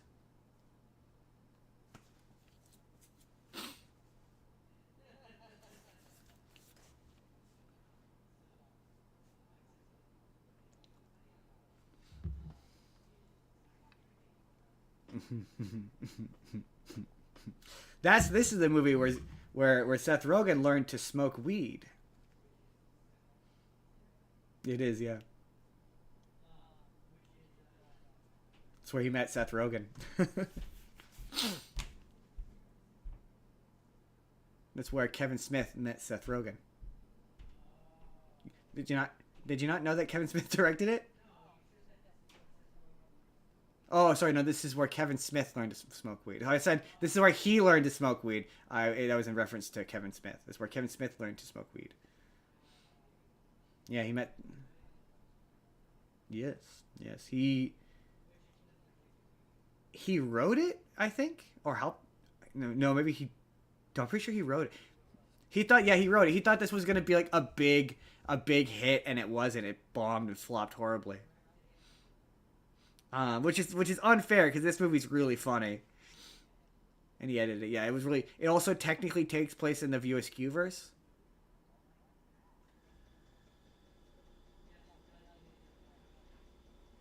Yeah. No, I know. One of my movies was produced by the Weinstein. To be fair to poor Kevin Smith, Miramax produced almost all of his movies, so that his movies have that stink. I looked it up. I was curious at what point Weinstein fell apart. 2018 was when the Weinstein Company fell apart after his allegations, and he went to jail, which is good. Yeah. He made a bunch more movies. It is a sex comedy film. I quote it constantly. I love it. Huck it, chuck it, football was my favorites. Or can you believe this shit? Can you believe this shit? Also funny.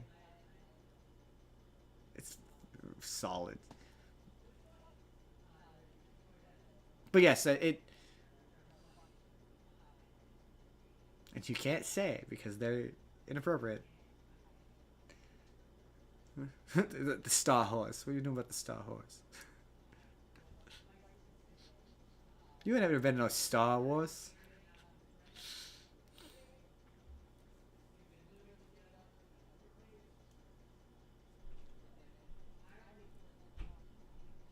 Yep. Entirely too comfortable with each other.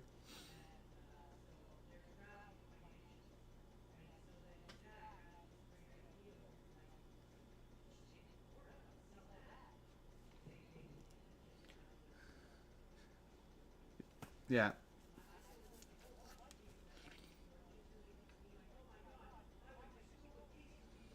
No, not how adult entertainment works. Not, yeah, I was gonna say not when that movie came up, but yes, the character that they meet at um they meet the Justin Long character they meet at the reunion, who's dating I believe it's Brendan Routh. Um, he comes back in, I want to say, Clerks 3. He's the one who convinces Randall to make a movie, but they don't refer to him by name because the Weinsteins own the rights to the name of the character. So he shows up. So that's supposed to connect the View Askew, this movie, to the View Askew universe. So in this universe, there's a character who there's multiple people who look like Jason Mewes. and Randall, because the camera guy is Jeff Anderson, the guy who plays Randall in Clerks.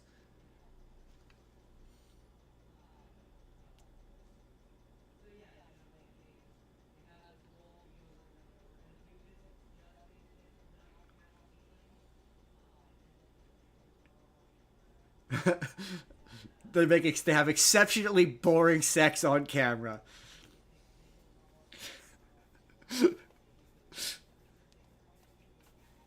They catch feelings.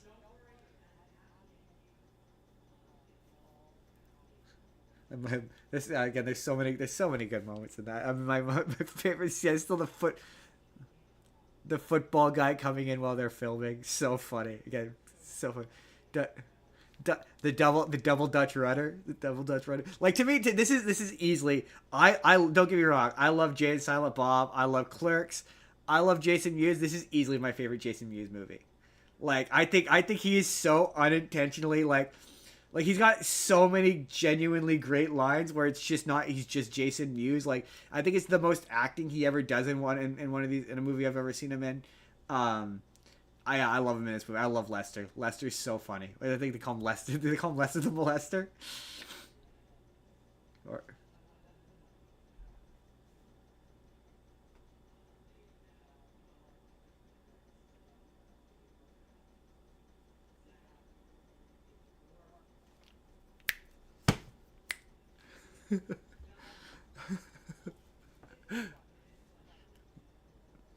But this is the movie, unfortunately, though, that ruined Kevin Smith, because A, again, it's the one where he met Seth Rogen.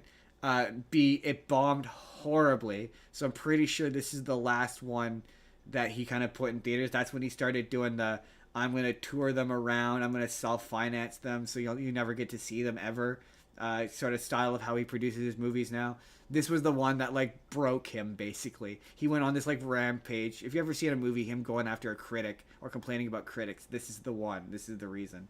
This and Jersey Girl.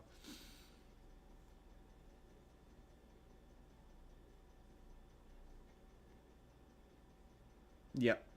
Yeah, he was really passionate. Yeah, ever since, yeah, the idea of, he doesn't understand that genre of filmmaking, and it comes across, or he has a very 1990s, you pass around bootleg tapes idea of what that industry was, which it wasn't in 2000 whatever. Was there anything else I wanted to say about this? I think that's it for me. So Jordan, now we've entered. Oh yeah. Oh, by the way, only the character played by the actor gets to enter the battle royale. So now we've got Zach, Zach the porn star.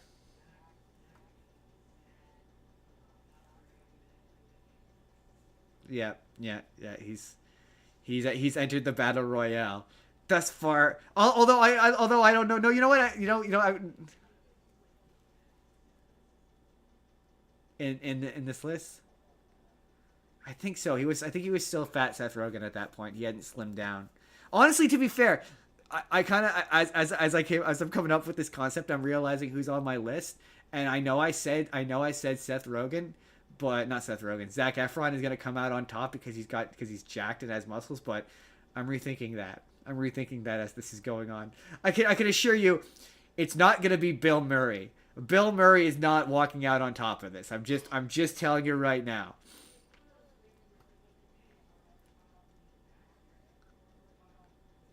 We're gonna talk to character.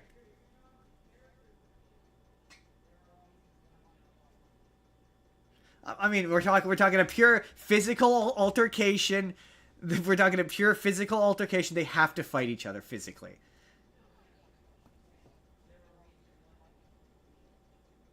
I mean, he's jacked. Oh, this is true. I mean, a lot of them are on drugs on this list.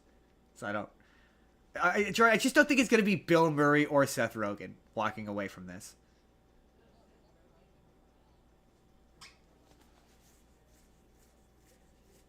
Oh, this is a good point. Okay. Oh, yeah, no, it's fair. No, as long as the character is played by Seth Rogen, Zac Efron, Bill Murray, or Robert Pattison, they're allowed. They're allowed in. Oh, God, okay. I forgot about this one. Okay, Jordan, you're going to have to bear with me. Because unless you've heard of this, which I just don't think you have, in order for you to fully appreciate this, I need to go through the plot. Okay? This is a movie called Remember Me, starring Robert Pattison. Excellent. That's going to make this fun then. So, Remember Me takes place in New York City.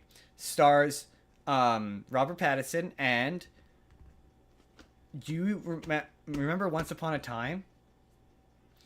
You know, shit, what's her name? The character's name. Belle from Once Upon a Time.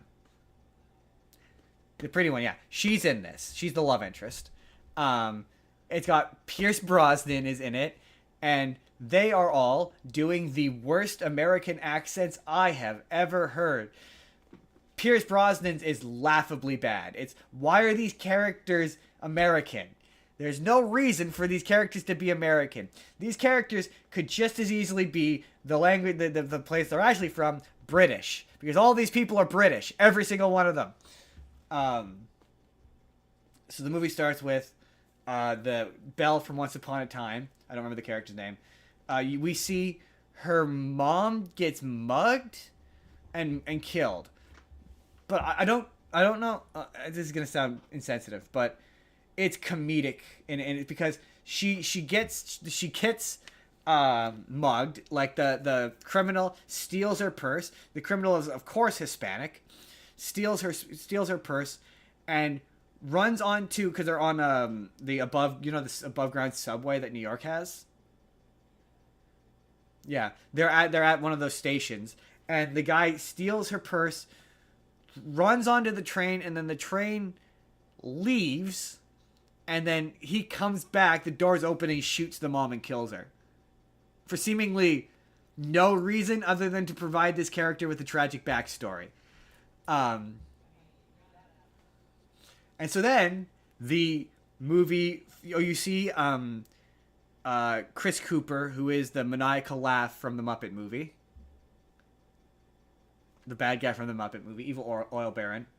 From that, he shows up and is like, you find out that the little girl whose mom got killed is her dad. So there's a flash forward on screen 10 years later.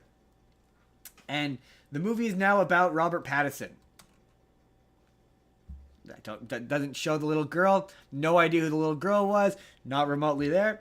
And it turns out that Robert Pattison he's an asshole. Like, he's a snarky asshole, and he like edits college courses or whatever. And he has a roommate, and him and his roommate, he is like sort of estranged from his family. He doesn't really visit his family all the time. He's really close with his little sister, and he's not very close with, or his mom is married or seeing someone else, and his dad is Pierce Brosnan with a terrible American accent. And whilst out one night, Robert Pattison, displaying why he would eventually go on to become Batman, beats up a bunch of criminals, and who are accosting some guy mugging him. He beats him up, and Chris Cooper, Evil Oil Baron from the Muppets, shows up and beats the shit out of him. And Robert Pattison's roommate discovers that his daughter goes to the same school that Robert Pattison does. So Robert Pattison decides to seduce and sleep with her as revenge on the dad for beating him up. But Jordan, inadvertently, Robert Pattinson falls in love with Belle from Once Upon a Time. Actually falls in love, and they become a couple. And he's got this. I mean, she's adorable. She's adorable in this movie, and they're an adorable couple. They're quite nice. They're quite cute together. And Robert Pattinson's sister is a artist, like a savant, very talented artist, and Pierce Brosnan is always too busy to spend time with the daughter because he's always too busy because, spoiler alert, Robert Pattinson's brother died. He killed himself. He used to be a musician, and when he couldn't make it as a musician, he went to work for his dad. And I guess working for his dad was so high stress. The movie never really goes into much detail beyond that. The brother killed himself, and so as a result, Pierce Brosnan is distancing himself from his family because he doesn't want the heartbreak of having to experience the heartbreak of losing another child. Drama, blah, blah, blah. The movie happens. There's fighting. She eventually finds out the truth about blah, blah, blah, blah, blah. And then they break up. And then she forgives him and they get back together. And he reconciles with his family. And like there's a bit where the dad doesn't show up to the daughter's art recital or whatever. And they get to a huge confrontation. And the movie is ending on a happy note. They've all worked all their stuff out. They've all reconciled and they're all happy. And Robert Pattinson gets arrested for some reason. I can't remember what the reason was, but he gets arrested and he's in jail. And when he turns into Batman, he beats up the guys the first time. His dad bails him out. And he's like, I don't want you to bail me out. And he's like, you should be grateful to have a dad that's willing to bail you out. So then the movie ends with, he gets into some sort of trouble legally. I can't remember exactly what it is, but he gets into some sort of trouble legally, and the dad bails him out again. And he's like, oh, we'll talk about it at my office. I'll meet you in my office tomorrow. And so Robert Pattinson goes to his office, and he's at the office, and it keeps playing this melancholy music. You know the kind of music it plays when a movie's about to do something really sad or tragic? It's doing that. And you're like, why is this doing this? And it keeps cutting back to his sister in the classroom, and he phones the dad, and he's like, oh, I'm at your office, where are you? And he's like, oh, I'm picking up your sister. I'll meet you in my office. And it cuts to the girl's classroom, and the teacher's writing on the chalkboard, and the chalkboard just pans over, and the date is September 11th, 2001. And then he turns out, hold on. It turns out that the dad's office is one of the towers in 9/11. And so then Robert Pattinson dies in 9/11. That's how the movie ends. It ends with him dying in 9/11. And the only remotest bit of foreshadowing that this is going to happen is at one point they're watching American Pie 2. Which you would only get if you knew that American Pie 2 came out in August of 2001. So it came out a month before 9/11. It is probably one of the worst twists I've ever seen in my life. It's you can't appreciate it. It's one of those times where you can't appreciate it, how out of the fucking blue it is, how totally random it is, unless I tell you the plot of this thing. Because 9/11 has nothing to do with this movie, Jordan. Nothing to do with this movie. The only reason why they're American is so it could take place in New York, and otherwise could totally take place in England. I love how it caught you completely off guard too. You're like, wait, what? That's what it felt like.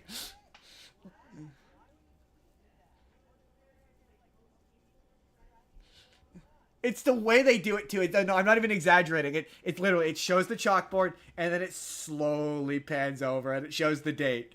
And you're like, wait, what? What? This is so dumb. This is so dumb. So Jordan, he can't, so just so we're clear, he can't enter the Battle Royale. He's dead. He died prior to, he can't, he died. He got killed by 9/11. So Jordan, Robert Pattinson, it's okay. One of the Robert Pattinsons is gonna make up for it, But Jordan, he can't enter the battle royale because he's dead, because he died in 9/11. I see, Jordan. In your brain, you're going. Surely that you're like Justin's done his typical, not done a very good job of explaining this movie very well, and and surely in context there's more to it. And Jordan, I promise you, there's not. I promise you. Like there's no amount of. Oh, I'm absolutely gonna put it in. I'm absolutely gonna put it in because when I was watching that movie and I got to the end, the thing is, I like that. I worked at the theater when that movie came out, so I knew about that movie because people came out of that movie spoiling the twist because it's so hilarious. And even knowing it, it comes completely out of like because there's literally a scene where they're just randomly watching American Pie 2 for seemingly no reason other than to signal to people who I don't even know if in 2010 when that movie came out that people would be like, oh yeah, obviously American Pie came out in 2001, I know that. Like, no, I don't think you would. Yeah, or you're like a major movie guy, then yeah, maybe. But like it definitely made me go like, okay, American Pie 2, that had to, I guess, I like, clearly this came out in 2000 or sometime around then, because yeah, I knew, but yeah, worth it. That's Remember Me. Remember me, this movie's real bad, remember me.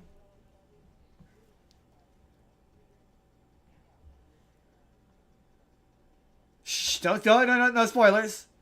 No spoilers. No spoilers. Yeah, no, I know, I realized it about midway through your second movie who I have on my list and why he's probably gonna win. When I said Zac Efron was probably gonna win, I completely forgot about this guy. So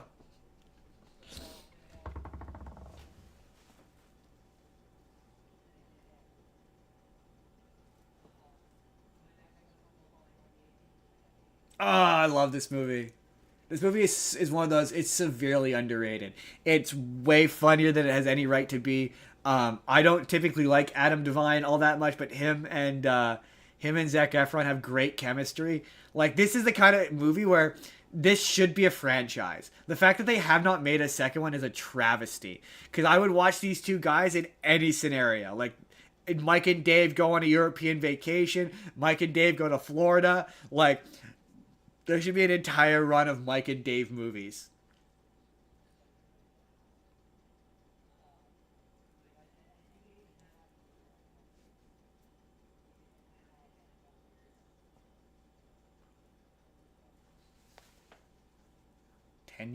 Ten years, Jordan? Do math.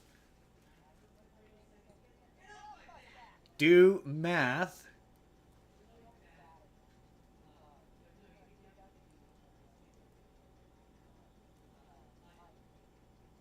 That'd be so much fun. It'd be so much fun. But also, this also felt like a sequel to a movie we never saw. That's my other criticism of it. But right, this is just the aftermath of them ruining things, and you're like, well, we never saw them ruin things.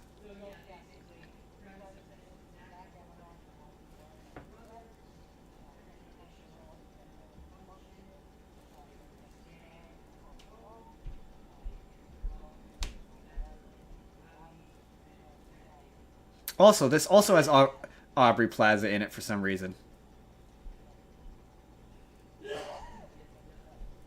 Also, in the vein of ruining childhoods, you get to see beloved Canadian childhood icon Sugar very naked. Yeah, she's very naked in this movie. Yeah. Preteen Justin's like, whew.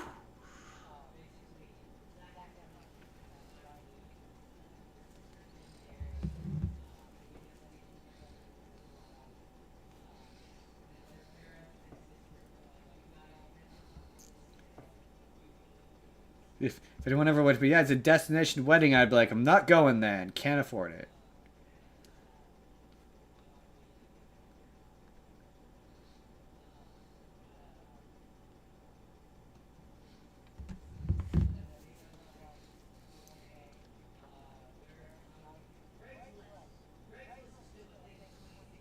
It is still a thing. I mean, it's kind of a thing now. Craigslist personals, no, not so much, because Craigslist was like, there's entirely too many. Not important. Not important what was happening on Craigslist. Or a very good thing, depending on what you're looking for. Hey, no, hey. Sometimes a lady needs to make a living, and sometimes she does it through Craigslist.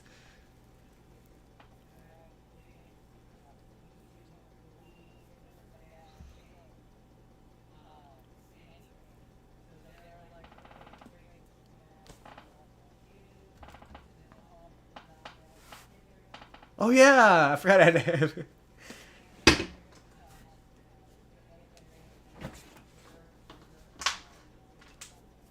I forgot Anna Kendrick was in this movie.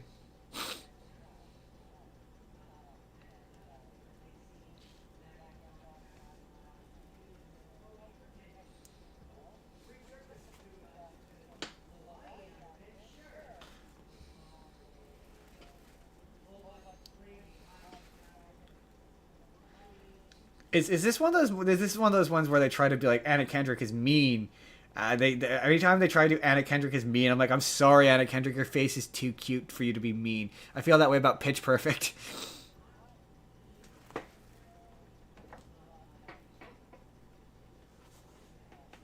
Like, oh, it's the kind of movie where she wants to be mean. She's doing her mean mug face.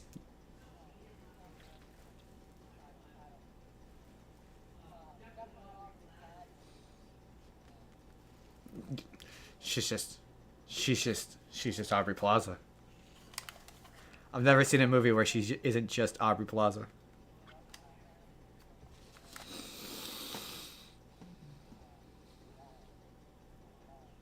Oh, gotcha. Gotcha. That makes sense.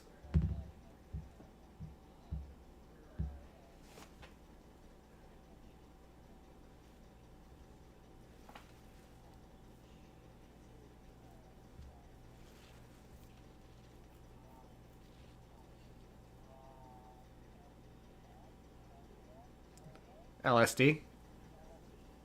MDMA? Molly.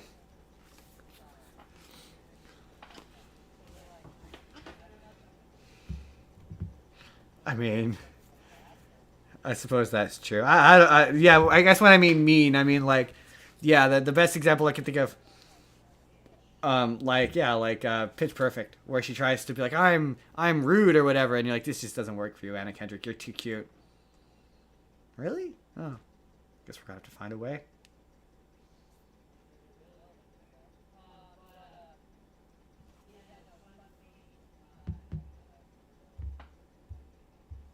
Which one is Zac Efron, Mike or Dave? All right. So Mike gets to join the battle royale. Is he fit? Is he fit? Is he fit? Zac Efron. Nah, I would disagree. If you got Ricky Stenicki Zac Efron in there, like post White post Iron Claw, you know, if you had gotten Iron Claw in there, which you're probably gonna watch in a couple of weeks, you would have been like, I just don't think Ricky Stenicki Zac Efron is going after Baywatch Zac Efron. I just also in the battle royale they have to fight each other, so like the Zac Efrons can't team up. Unless they're from the same movie, then they can team up. But remember me. He can't go in. He's already dead. Larger than life Bill Murray and Ghostbusters Bill Murray can't team up. They have to fight each other.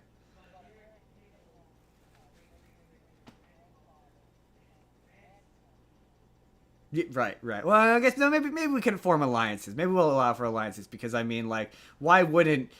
We'll get there. Because there's just certain ones of these where I'm like, it just feels like they would.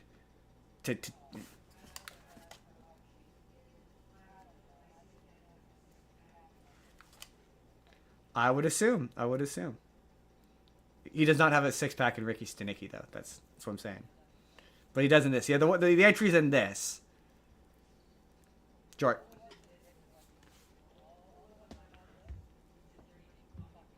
I'm gonna say Jordan. Is that it? So, Jordan, a mystery we keep coming up with on this show, that we keep coming up against. The question that we keep asking is, have I seen Ghostbusters 2? And so I watched Ghostbusters 2 to confirm that I, in fact, have not seen Ghostbusters 2. Well, I have now, but prior to Thursday, I had not seen Ghostbusters 2. That became very apparent very quickly. Because this movie hard smash cuts to just text that's just like 5 years later. And Jordan, 5 years later, the Ghostbusters are no longer ghostbusting because they have been sued out the back of the events of the first movie for the damages. So they are all broken up, and the Ghostbusters have been forbade from hunting ghosts. And so the first half of the movie is you see where all the Ghostbusters are. So Ernie and Ray are out there doing children's parties. They're showing up at children's parties, and the children's are like, "You're not He-Man. We want He-Man." And they're like, "We fought actual ghosts. Dance to the Ghostbusters theme song." Because apparently the Ghostbusters theme song exists in canon in the Ghostbusters universe. Because they just start dancing to the Ghostbusters theme song. And the Venkman hosts a psychic television show where he interviews people who are psychic. And this is where they claim, well, one of the people, he says that the world's going to end on New Year's Eve. So he actually turns out he was actually telling the truth. He was actually psychic. And then Sigourney Weaver, her and Bill Murray have broken up, and she got married to another guy, and she had a kid with that guy, and they have also broken up. So she is a single mother with a baby now. And this is where I went, oh, okay. So Ray owns a occult bookstore, which is why in the Ghostbusters Afterlife, not the newest one, but the second newest one, that's why he owns that bookstore. That's from Ghostbusters 2. Yeah. I was like, oh, okay. And yeah, it's weird because like Egon, they've made him. It's still written by Dan Aykroyd and Harold Ramis, but for whatever reason, they've opted to make Egon sassy in this one. So he does a lot of weird sassy one-liners. Overall, I don't think I've discovered much in the same way that you feel about Indiana Jones, that I think the Ghostbusters movies are of all relative quality to each other. So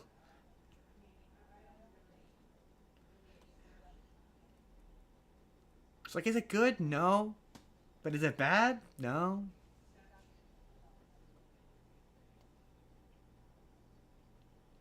Yeah. I think it's as good as this is. So eventually it turns out that there's an evil painting who is being possessed by an evil ghost spirit, and he wants to he wants to take over the world, but he co-ops, hypnotizes the guy from Bean, and who has a funny accent, whose accent changes scene to scene. It's like a vaguely Eastern European accent. And yeah, the first half is about them becoming the Ghostbusters again, and then the second half they become the Ghostbusters again, and they get new uniforms which are never really addressed, that only exist to sell toys, so that you can sell new Ghostbusters suits. So now they have new Ghostbusters suits, but there's never any attention like drawn to it. That having been said, I think this is probably the best the ghost hunting has ever looked. Like, all the ghosts kind of look like they look interesting. The ghost catching scenes are like the most fun. Yeah, when they're hunting and beating ghosts. Bill Murray doesn't do anything like overly gross, but like, also this was not another moment of being like, he's the same character in every single movie, and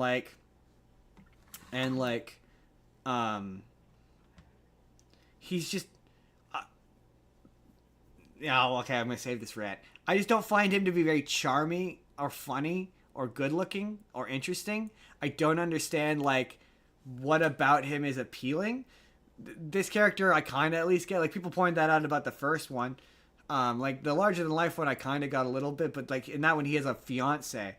But it's like, yeah, he spends the whole movie trying to win back Sigourney Weaver, which I think he inevitably does. But it's like, hey man, do you ever consider that there's a reason you broke up with in the first place? But he's like, he doesn't go through any character growth. He's the exact same character at the beginning of the movie as he is at the end of the movie. If anything, all of his bad habits are validated because he gets the girl at the end. Like, yeah, he's just a generally unpleasant person. And I kind of was discovering that about Bill Murray as this week went on, where I was like, I don't like him. I used to really like him as a kid, and like, I don't like any of his characters. Like, none of them. This is where I'm at this point in the list. That's it. That's Ghostbusters 2. I don't have much. It's all right. It's all right. No, Ghostbusters 1 is way better. I would like to watch the newest one, because the worst Ghostbusters movie is probably still 2016, although I don't hate 2016. I understand that maybe it's a worse movie. That, to me, is debatable. I think that the worst Ghostbusters movie is Afterlife, and that's only because it has the most upsetting thing in a Ghostbusters movie. And it's got a literal ghost that is freakish and weird and too real looking, and the fact that people cried over it is upsetting and weird. Like to me that was like the set and the stage setting for this AI slop that we have now. To me, it's right up there with Tarkin and Leia in Rogue One. I hate it. It's the worst thing ever. Nothing in Ghostbusters 2016 is as awful as that. Like, that is objectively terrible.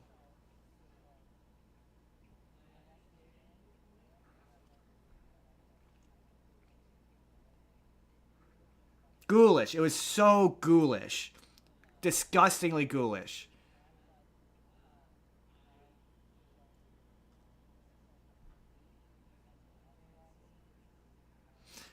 Right, but it's, to me, it's not the scene within the context, because the scene within the context of a movie, that scene's fine. Like, it's bad because what it meant for the industry. It's bad because it encouraged the downfall, and so to me it opened the gate for the shitty AI slop we have now. Like, my thing is, what is worse for the world? The ghoulish resurrection of a beloved actor who would definitely not want that. I don't care what his family says, or but it's not a remake. It's not a remake though. But it's not a remake. It's not even remotely anything like a remake. It's a reboot, not a remake. Reboot, not a remake. But it's rebooting the franchise with a new premise, a new idea. A remake is remaking the same story with the same characters. Yeah, but it's not remaking. It's not remaking the same movie with the same characters. It's not a remake. It's a reboot. There's a difference. I know but it is a reboot. It's pedantic. Like for example, the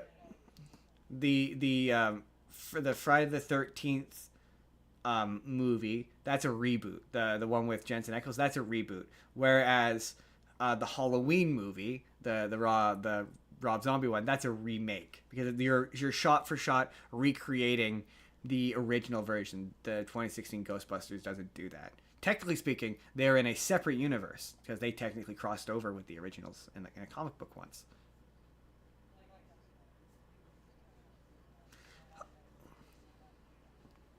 But to be fair, the Frozen Kingdom could be much worse. I think it could be much worse. Yeah, it could have its own ghoulish dead person that they bring back. Ugh, disgusting. Anyone who cried over that should feel, and then has the audacity to bitch about generative AI, should feel ashamed of themselves. It's awful. It's terrible. It's creepy. It's upsetting. Um, I completely agreed. I was upset with it then too. The only reason why I was less upset about Leia is because Leia was at least alive to consent to it. Um,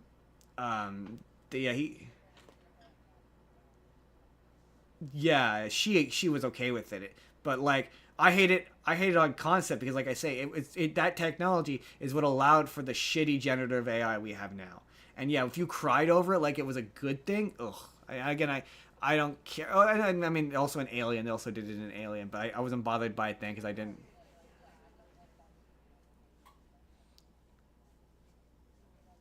To me, it's that is fair. To me, it's not what it's what it represents. That to me makes it fundamentally worse on a conceptual level. In terms of an actual movie, yeah, you're probably right. It's probably a better movie, but also like it's the Force Awakens of Ghostbusters. It's cheap and shitty. So, um,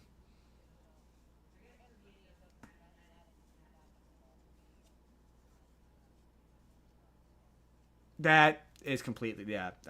That's completely fair. I don't either. That's why the ghoulish bringing a real person back from the dead bothers me so much. Anyway, what's your next thing?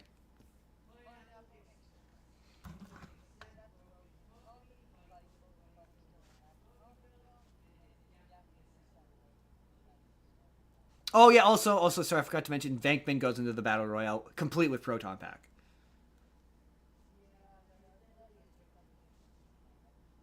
I mean, it's a positron laser. Theoretically, could blow them all up.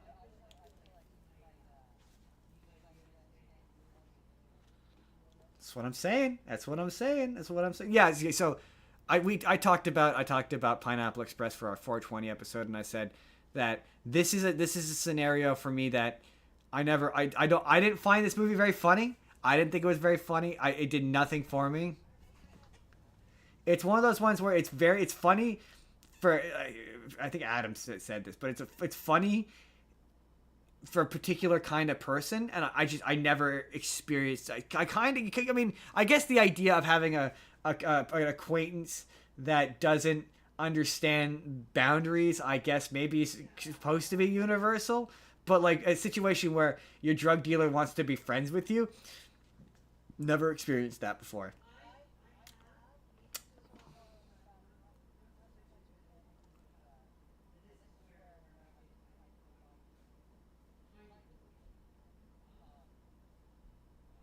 I have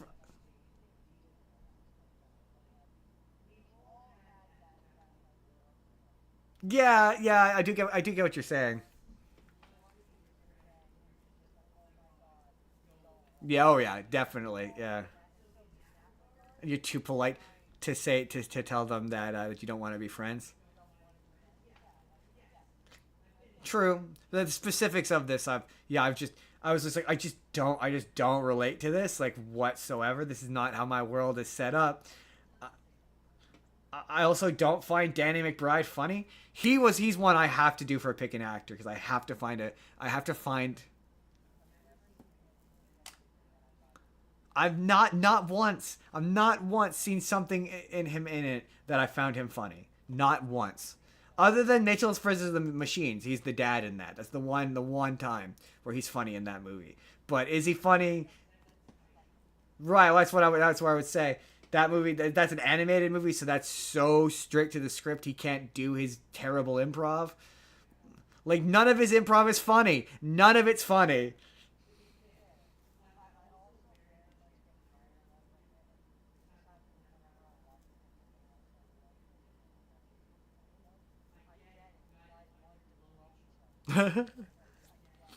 It's so some of Seth Rogen's comedies are like that, where you're just like, oh my god, somebody say cut, for the love of God, somebody say cut. I am begging you to like I'm watching.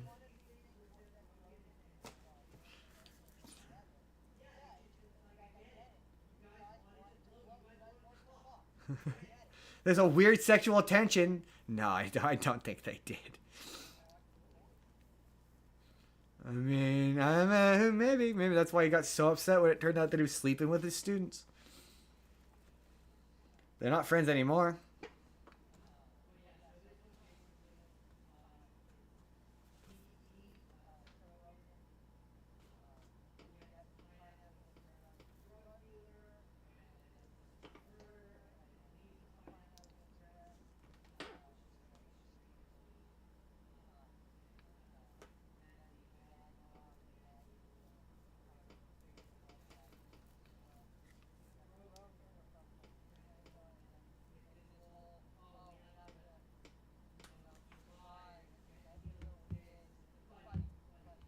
It's buddy comedy.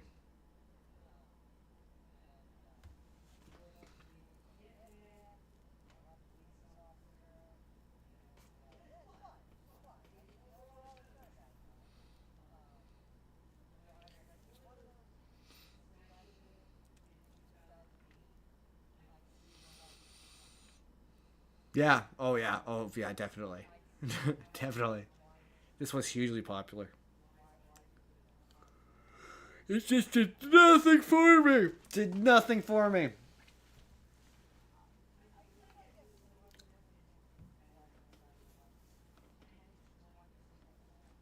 I mean, maybe. I don't know. I don't know. Maybe. It's possible.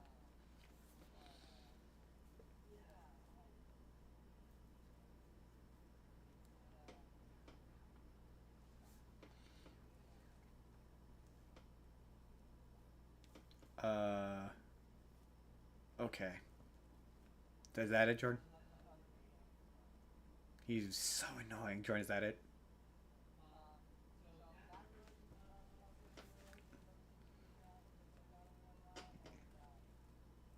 He's stoned the whole time. He's stoned the whole time.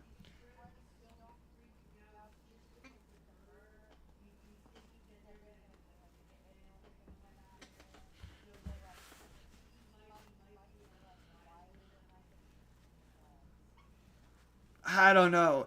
Oh, to be fair, there. See, okay. This is so because the audience doesn't know. The audience probably does know if they saw the thumbnail, but one of these, you're like, hey, how is stoned off his ass Seth Rogen gonna beat this one guy? But I would say, Jordan, that guy has one significant weakness that we'll talk about. Oh, that's fair. That is pretty fair. George, is that it?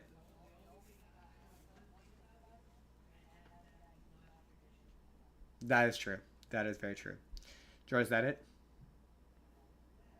All right. So this next one. So the one compliment I will pay, um, Robert Pattinson, is unlike Bill Murray, who is pretty well the same in every single one of his movies.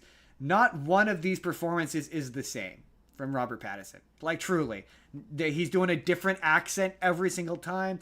It is a solid accent. It's a great accent.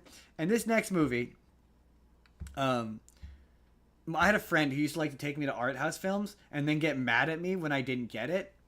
And like, I used to be, not to suggest that I'm cultured now, but I used to be significantly less cultured. So this is the kind of movie that I would hate, and it's the kind of movie that you would hate because it's largely allegorical. But this is a movie called The Lighthouse, starring Robert Pattinson and William Dafoe. And you would not like this because this is the kind of movie that you study in film school. Like it's the kind of movie where you'd study in film class and you'd be like, what are the metaphors? What does this stand for? What is this? So the plot of it as it exists is, Robert Pattinson is they call him a wiki, but it's like a lighthouse keeper, and he's looking to change his career path or whatever. So he gets assigned to this lighthouse with William Dafoe, and the movie is just largely them existing in this lighthouse, and sort of them kind of slowly going insane, and they find out like more about each other as the movie goes on.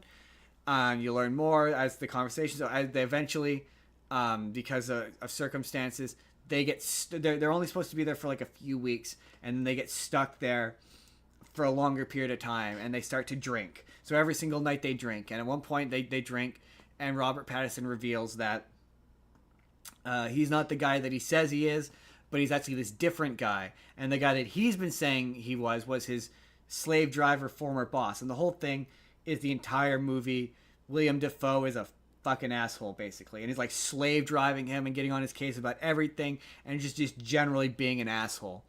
And so yeah, so Rob Pattinson reveals that he killed his former boss and assumed his identity because this is before computers and whatnot. And over the course he's going more and becoming more and more unhinged, and he really wants to go into the lens chamber of the lighthouse, and William Dafoe won't let him. And eventually they run out of booze, and they start drinking this mixture that is like turpentine and like something else.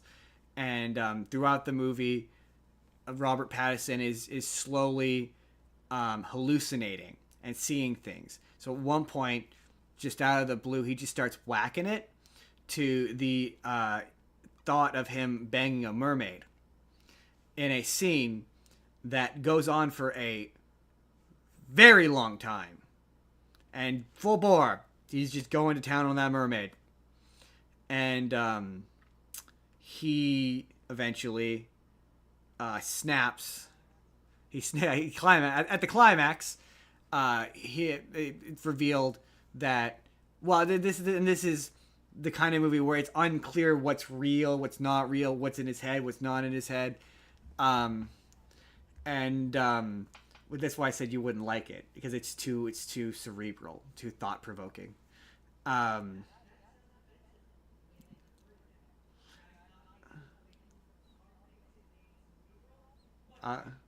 You would say this movie is boring and I didn't get it, is what you would say. Which I totally get, because it's that kind of movie. So you say it gets to the end, and it turns out that William Dafoe has written in his logbook basically that Robert Pattinson spent the whole time being drunk and insubordinate, and so it's unclear as to whether or not Robert Pattison is an unreliable narrator, and whether or not what we're seeing from his perspective is what we're actually seeing, or as if it's him just it's his interpretation of it. And him and William Dafoe get into a big fight, and he stabs William Dafoe. He kills William Dafoe basically, and he goes up into the thing, and he sees a bright light, and it causes him to hallucinate. And he hallucinates himself as a mermaid. And he like falls back and cracks his skull on the stairs and seemingly dies. And I think the way it's meant to be interpreted is that the reason why like William Dafoe kept insisting that he not go into this lens room because it was from some sort of spiritual reason, like there's ghosts or whatever. But I think the idea is supposed to be, he wasn't supposed to go in there because it's the light for the lighthouse. It's really bright, and it blinded him instantly. He fell back and he died. So it was for safety reasons, but we're seeing it from Robert Pattinson's perspective. And so you're supposed to think that William Dafoe is also unhinged, but I think like it's maybe one of the interpretations could be that it's just Robert Pattison who has murdered somebody, and like there's a point where William Dafoe is like, no, none of this is real. It's you're still in Canada, because he says he's from Canada. He's like, oh, you're still in Canada, reconciling with the fact that you murdered your boss, and you'll never know the difference. And it's unclear as to whether or not it's interpretable and metaphorical. And the performances are phenomenal. William Dafoe is incredible, and Robert Pattison is really good. But it's in black and white, and it was hard for me to like. I was having troubles with it at points, and yeah, I was pretty well the point where he started whacking it that I was like, all right, what is this? It's up until the point where he whacks it to the idea of banging a mermaid, which, to be clear, the movie shows. It's otherwise like a real fun, like it would. I was like, this honestly would have been a great stage play. Like, this would have been a really good stage play with two men on stage. It's a two-man play. This I don't really see why this needs to be a movie. And then it gets to the mermaid sex, and you're like, that's why. That's why this had to be a movie. You couldn't. I don't think there's a way to simulate sex with a mermaid while a man's jacking it on stage. No, I don't think they want to see that either. You're right. I don't think that's the thing people want to see.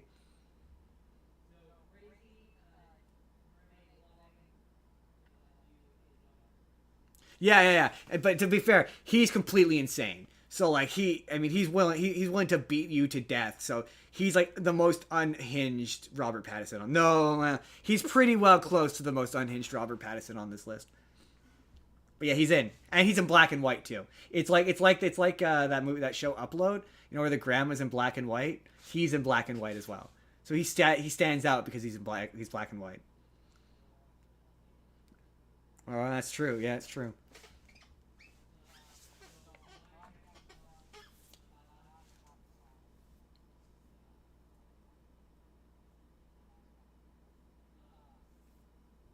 I wish, I wish I had something where I could actually literally plug it into it. There is a thing that exists on a game. I've seen Swatch play it. I wish I could like plug them all into a Hunger Games and see who actually survives. That'd be fun. Baywatch. Yeah, Baywatch is in that. That Baywatch is in that style of remake of an '80s thing where it's not really a remake of an '80s thing so much as it's like an homage to it. Because I don't think any of the characters in this movie are from the show. I think they're all new characters. Yes, yes, and I believe they're the characters from.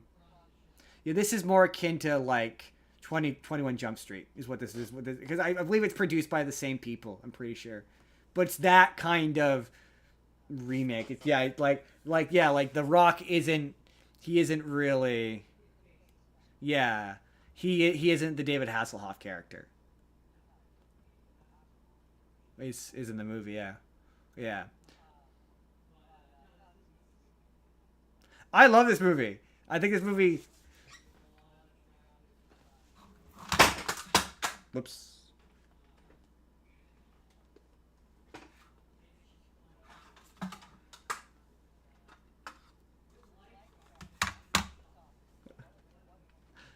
That's making fun of the show.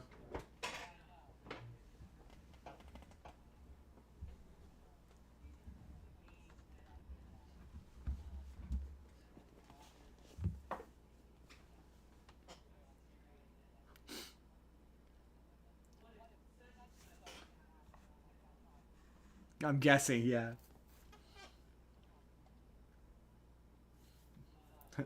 What do you mean, you people? What do you mean, you people? You can't. We can say that. We can say that. You can't say that.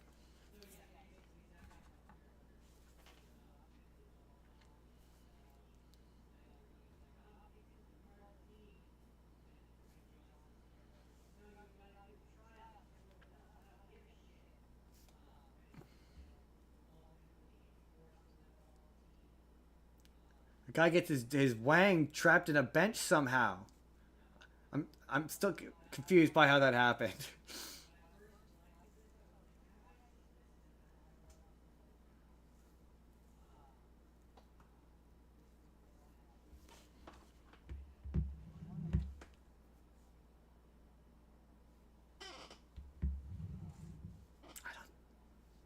I have literally no memory of watching it in theaters.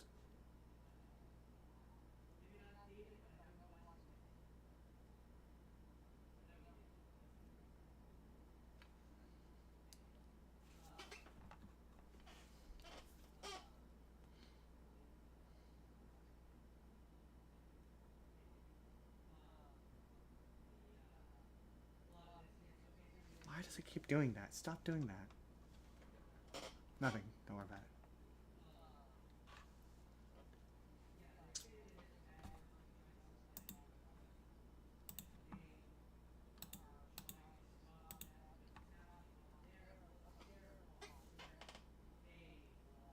it. If you will.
if Remember Me, Robert Pattinson can't be in because he's dead.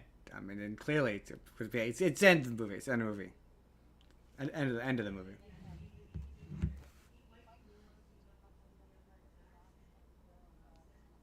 That's what I'm saying.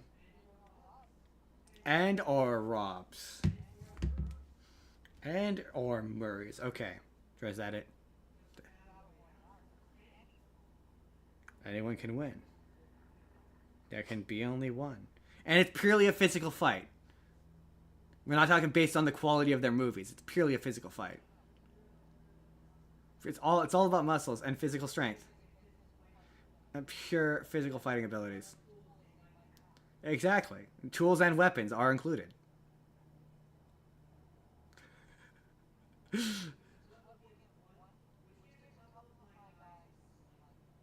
I mean, one of my guys has more of an edge that you're expecting, but it's not going to help him as much as you think. Jordan, is that it?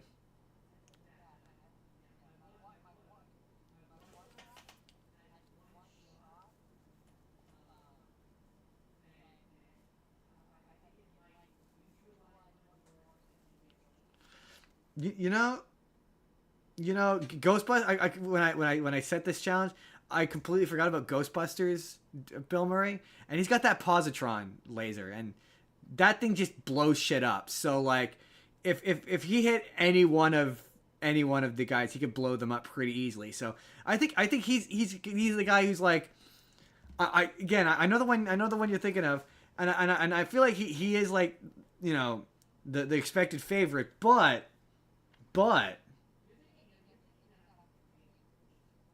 No. We'll get there once all of the players are laid out. I'll make my case. Don't worry. Sure, my next one. 1980s, Jordan. And so, okay. Bill Murray, he's one of those actors where he becomes friends with people and then he makes movies with them. So like in the 2000s, all of his movies are made by Wes Anderson. So all of his movies are Wes Anderson movies. In the 80s, all of his movies are, for the most part, Harold Ramis and not Jason Reitman, Ivan Reitman. And they made a bunch of movies together. They made the Ghostbusters movies together. They made Meatballs, and they made this movie, Stripes. So this movie is Bill Murray, and it's Harold Ramis. And Bill Murray is a disaffected cab driver who has been fired from his job. And Harold Ramis is a teacher who is teaching ESL to non-English speaking students. And Bill Murray convinces Harold Ramis to join the army. Harold Ramis is Egon from Ghostbusters, because you didn't know who Harold Ramis was by name. And so he is charming in this movie. He says a lot of charming things, and because I only know him as Egon from Ghostbusters, it was kind of weird. But this was the movie that made me go, clearly standards were just like way lower in the 1980s. They just, women had like no standards for anything. And it's funny because I saw a post, someone say this, a similar thing where, why is Chevy Chase getting all this shit for being an asshole when Bill Murray is over here just as much of an asshole? And it's true. Like, his character does not have a significant character arc in this movie. He does not go from being a bad person to a good person. He is the same person throughout the entire movie. He doesn't have an all is lost moment. There is no moment where he is downtrodden or put upon. He begins the movie like about to get married to this beautiful woman, and this is one of those movies where I don't understand how he managed to get together with this beautiful woman in the first place, because like, he's awful. Like, he's not charming, he's not funny, he's not particularly good looking.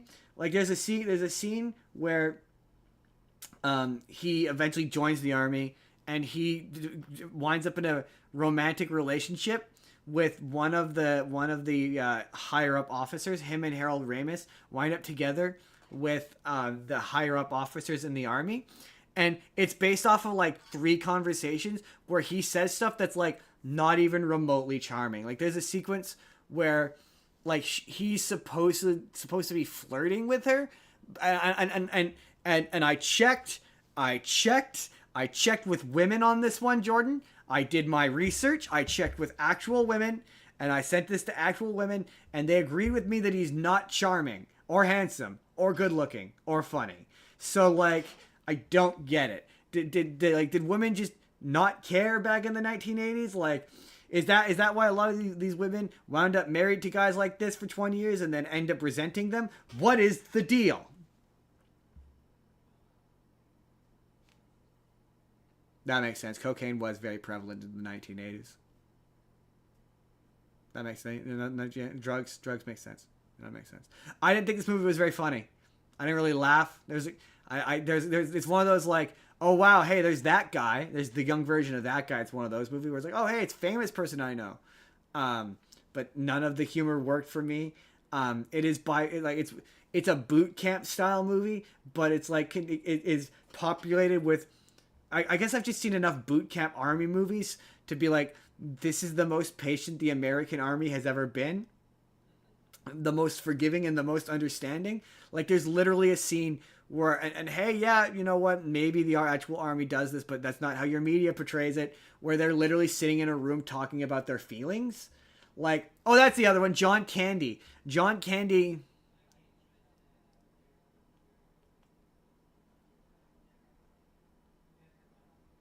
I won't generally. I will only base it off of what I've seen in movies.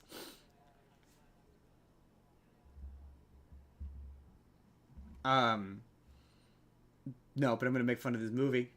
Yeah, John Candy. John Candy is in this. John Candy is, John Candy. Dad, or our friend made us watch a bunch of his movies. Remember Uncle Buck? Trains, planes, and automobiles. You know who John Candy is. Canadian Bacon. He's in Canadian Bacon. I don't. No. That's Down by the River is. That's someone else. That's. Yeah. You're thinking of Chris Farley. Yes, he is in Home Alone. Yes. The Polka King. Yes. I completely forgot he was in Home Alone. Yes. Yes, he's also the dog man in Spaceballs. He is in this there's a scene where they go to a mud wrestling ring and they watch women mud wrestle, and the rules of it are not really, but there's an exceptionally long scene of them in this mud wrestling pit where he gets selected to wrestle a bunch of naked women in mud for what felt like 5 minutes. And his reasoning, he said at the beginning, the reason he wants to join the army is to lose weight. That's why he's joining the army. They definitely would. But yeah, it's just there's a scene where they're just sitting in a room talking about their feelings, and I was like, this feels really forgiving and kind and gentle, and movies and television have never ever led me to believe that the army is kind and gentle. But hey, I've never served. Perhaps it is. Perhaps they take an hour a day to sit and talk about how they're feeling about the various atrocities they've committed over history.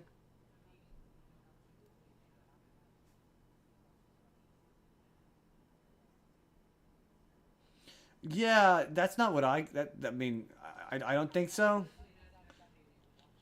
That is definitely what they want you to believe. The rampant cases of PTSD with former people who served in the army would counter that, but that's definitely what they want you to believe. Oh, that's fair. Yeah, I guess maybe to be completely fair though, maybe in the 1980s, late 1980s when this came out, maybe the American Marines in the army or whatever, perhaps it was like more relaxed because they weren't really in any serious conflict, so perhaps it was more of a joke. But like this really treats the army like a joke, and I have no cultural reference for it. And I just didn't think it was that funny. It was probably the worst movie I watched this week. Mermaid masturbation notwithstanding. Oh, he's in this. He's God, no. He's probably one of the first ones. He's going to go down. No, he stands no chance. Not even amongst the Bill Murrays. In fact, there's better Bill Murrays in this list.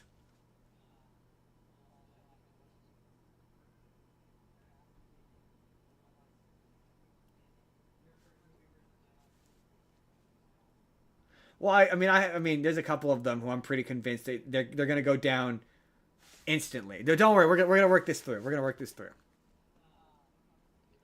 Yeah, yeah, yeah.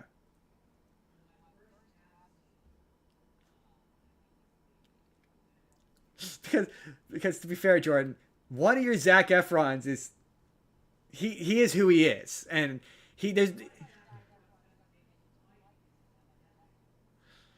Oh, so yeah, we're doing after the movie. Oh, that's fair. That's fair. That's fair.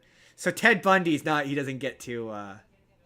He doesn't get to join the fight because he's dead at the end of the movie. That's fair. No, but this is a magical, timeless battle royal. He dies at the end of the movie. That's fair. No, that's fair. That's fair. That's gonna make this easier, so then we won't have 18 Zac Efron's, Bill Murray's, Seth Rogen's, and Robert Pattinson's. We can pre-fight eliminate a few of them.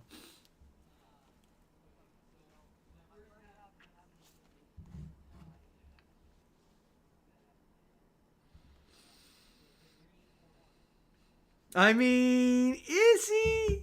I mean, he is thin. He is thin, Seth Rogen. That is for sure. He is.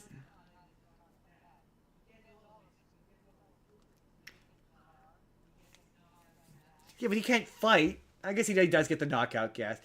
He doesn't get Kato. He doesn't get Kato. No Kato.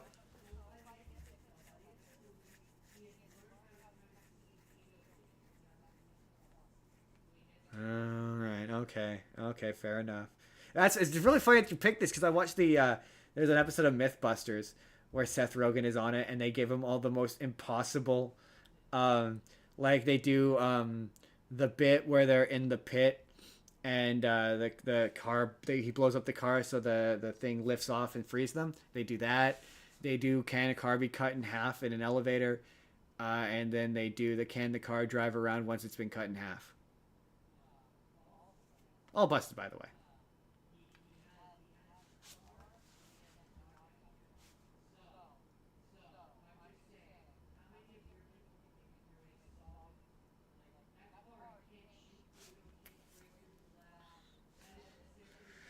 And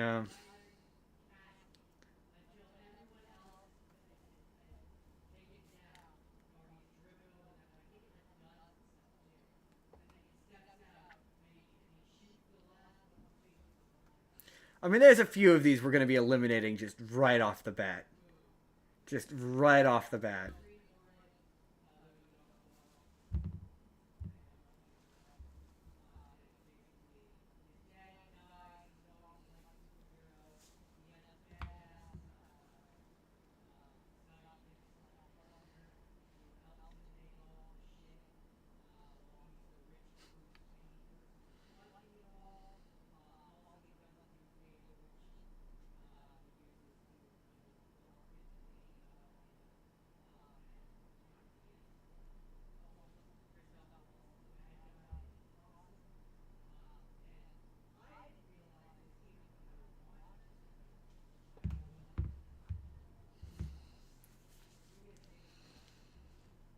Yes, yes, he is one of Christoph Waltz's bodyguards, I believe. DA, that was it. Yes, I did remember he was in this. I've seen this movie more than once because I am one of like 3 people who like this movie. Yeah, you're one of the 3. You're like a Swiss Army knife. Just when I think there's no more cool shit, another cool shit comes out.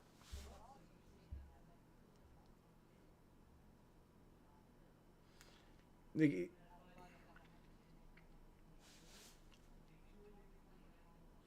gotta double it though. You always gotta double your bot here. Yeah. Only making 30 million off of it too. That's not it. To my recollection, that movie bombed horribly. Because you always double it. You always double it. So if it, yes, yes, it is. Very similar to Batman the animated, not Batman, not Batman the animated series, but 60s Batman, and it very famously starred Bruce Lee. Bruce Lee was Kato.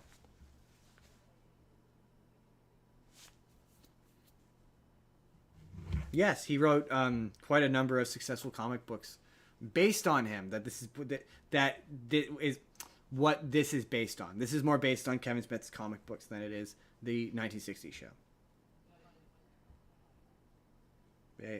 I don't. Yeah, he wrote at one point I almost bought it, but yeah, he wrote a really successful run of creating Hornet comic books.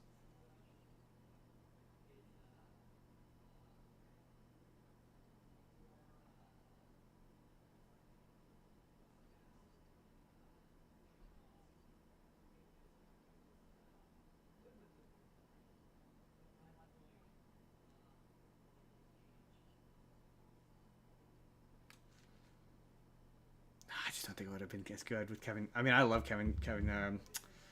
I love Nicolas Cage, but Christoph Waltz is so funny. He's got so many great lines. I'm the bloodletna. He's got so many great lines in this movie.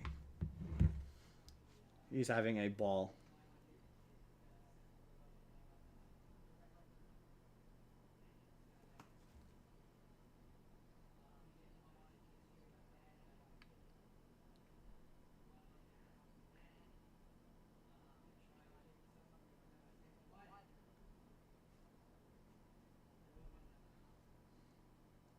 That makes sense.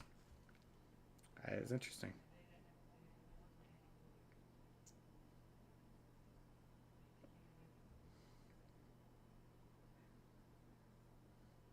Huh. That's a shame.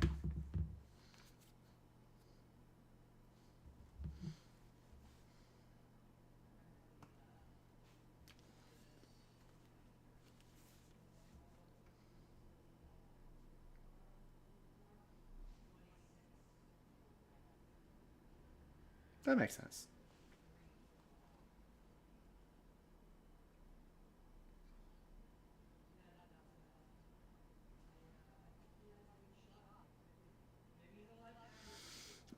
See, but Jordan, the thing is,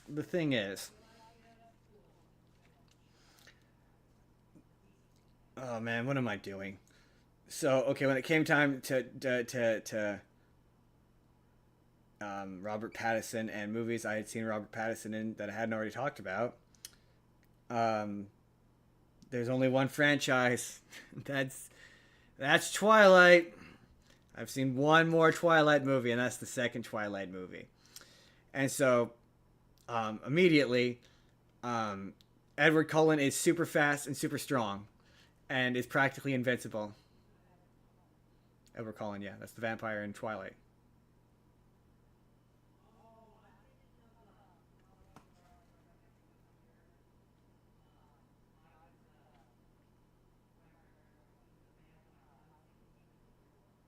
The werewolf is also in this, but he's also, and this is important, they're not werewolves. I'm going to do this angry right now. He's not a werewolf. Yeah, they're not, they're shapeshifters who turn into wolves. They're not werewolves. That's Jacob. Jacob is the werewolf, and they're not. It's frustrating because they call them werewolves in the movie, and then when you Google it, it's like, no, they are not werewolves because they do not change at the light of the full moon, and they can change whenever they want, and they're not bipedal. They're just regular wolves. Like, they're super strong wolves, and they're super fast. They're super wolves. They're big ass wolves, but they're just wolves.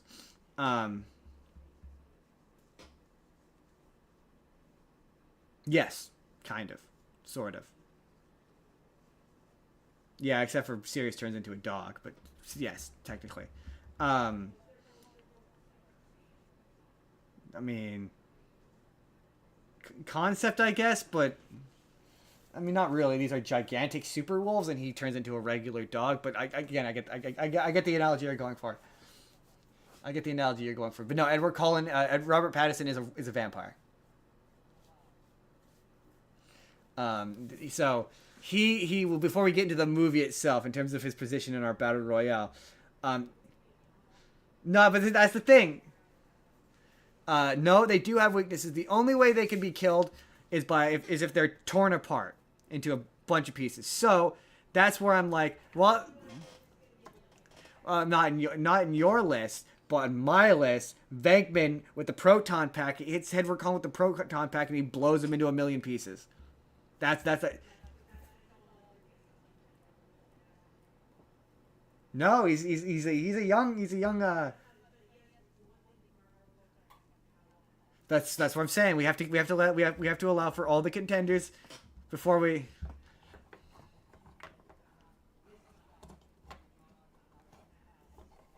That's. And he ripped the pack off his back. And we when we get to the end, we have to add the stipulation: are we allowing? Do they get to kill, or is it no kills, just knockouts? Because that is a potential weakness for Edward. Edward does not kill humans. He doesn't kill humans. That's the big thing for them. They don't kill humans. So, the plot of this movie. This movie is stupid. Like, I feel really stupid making fun of Twilight, but here I go. So, the number one thing that's interesting about this is it's directed by a different person. And so, it looks different. So now all of the vampire, like, everyone doesn't look like they're pale. Like people like Bella actually has color in her skin now. Like she doesn't just look like she's pale. But the plot of this is Bella is about to turn 18 and everyone's having the realization that vampires don't age and she does, and that's going to be a real problem. And so while at her birthday party, the one vampire of them who can't control being around blood, she accidentally paper cuts herself and he tries to kill her and eat her. And they decide...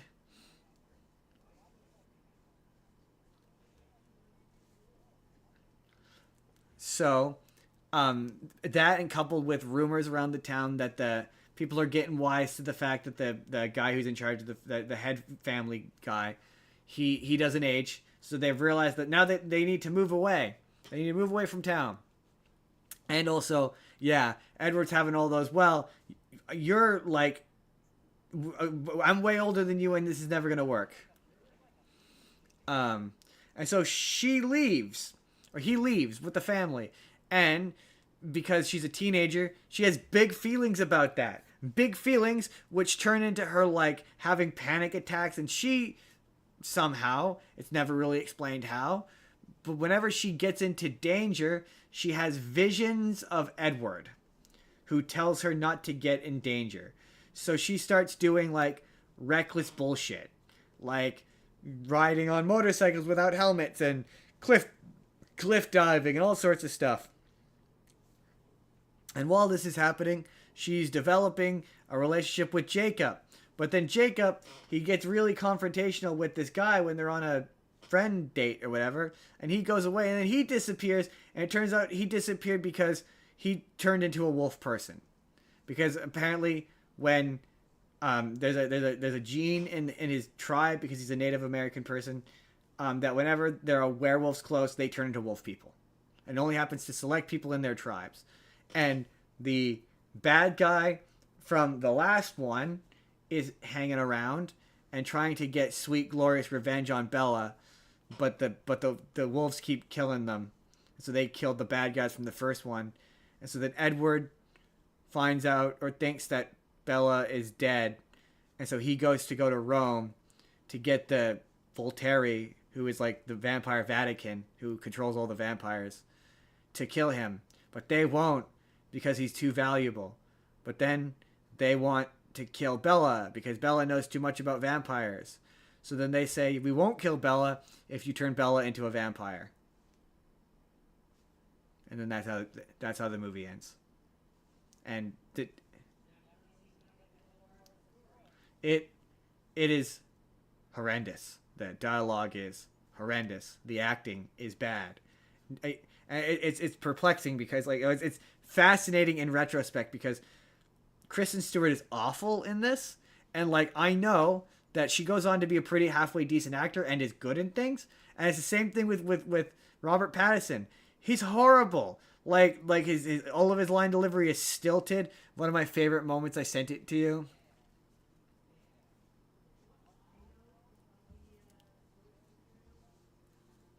No.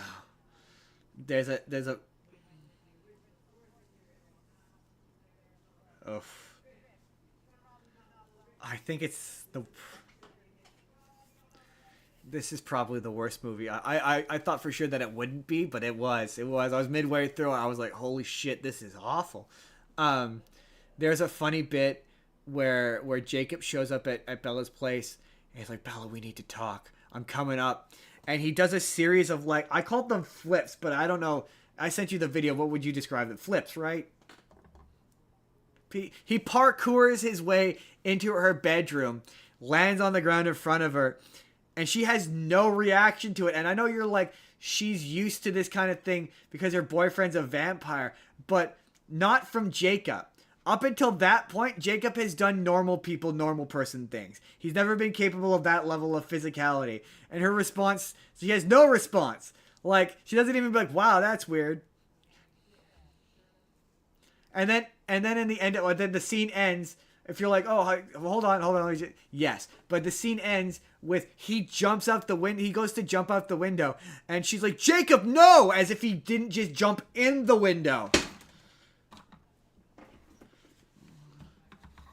Someone that was I saw that as a comment. That was a comment on my TikTok where someone was like, "Yeah, wouldn't you would be distracted too if those ads were in front of you?" And I went, "All right, fair." You'd be like, "Oh yeah, okay, that's fair. I understand." God, I'm gonna end up finishing these movies.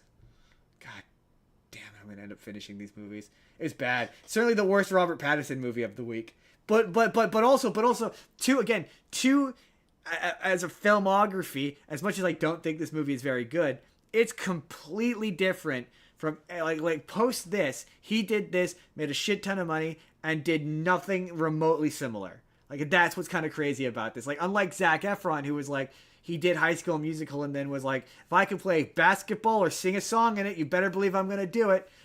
He was like, I don't want to be even remotely associated with Twilight. I'm gonna go whack off while I fantasize about having sex with a mermaid.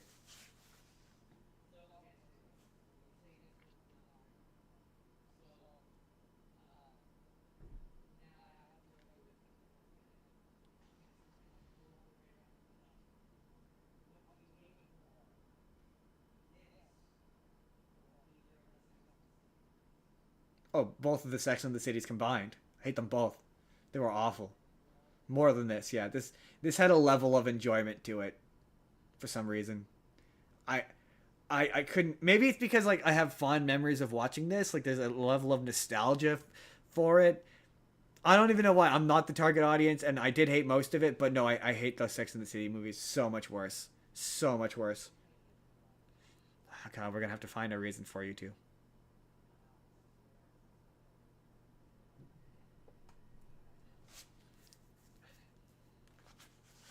We'll talk. I'll find a way to make you at least watch the first one. So I have a list where you don't get a choice.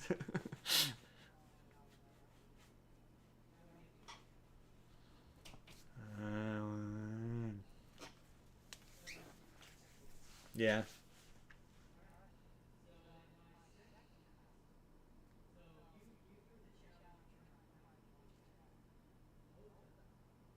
I did. I did not accomplish that.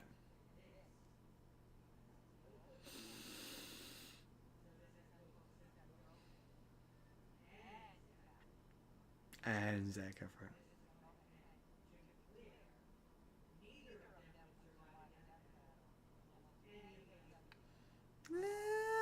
I mean.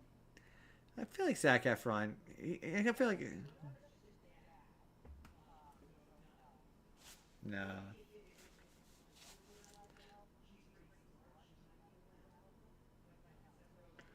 But also, Seth Rogen and Zac Efron get to come into this one together, so they get to team up.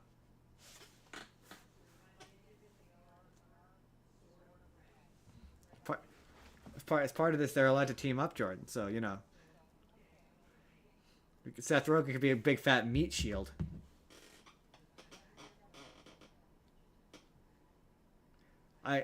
It's my favorite Seth Rogen movie where him and Nicholas Stoller always have the best movies. Where I love it where Zac Efron, or not Zac Efron, where Seth Rogen has to be normal, where he's a normal guy.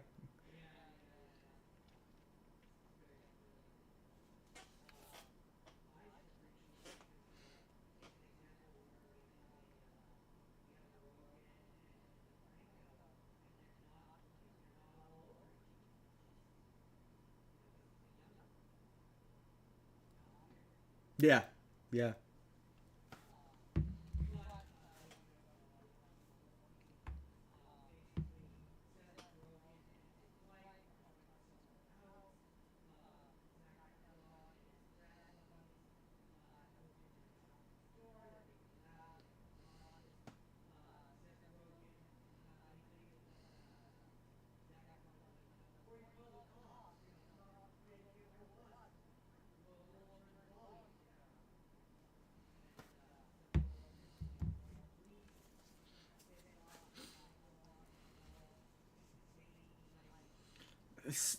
There's so many weird specific jokes in this movie. Like the one where it's like, do you think Christopher Mintz-Plasse only agreed to be in this movie if he could have a massive wang? Yeah, he's like, I will only be in this movie if I can be weird. There can be weird jokes about how I'm incredibly well endowed. That's believable. I can believe that.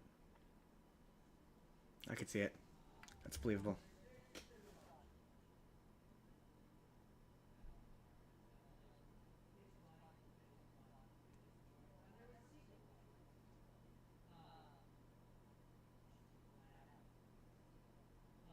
What, the second one? I don't know. There's a couple funny jokes. I like the bit where they're all like swarming him on the car, and he's like, "Stop it! You're just making him sexier."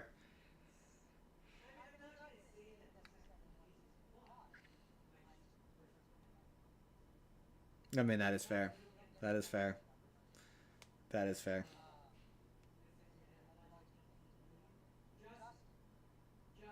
40 million. 40 million.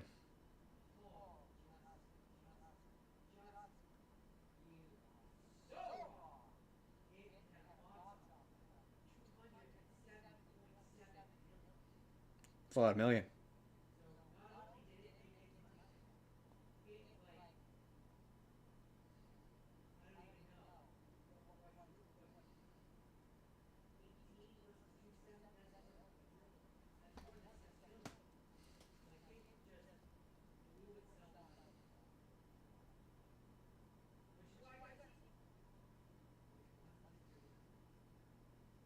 No, no, but it was all right.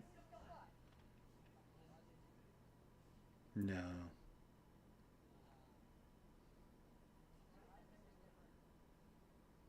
Yeah, yeah, no. I think there was probably gonna be, and then there just wasn't.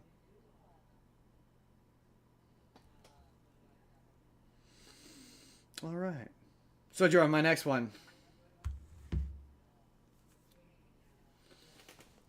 I mean, Jordan Neighbors.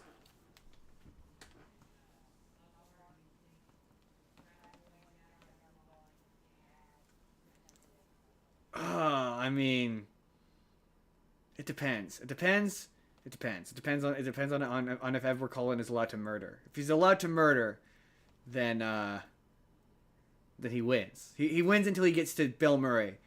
It's just a game of Bill Murray stamp.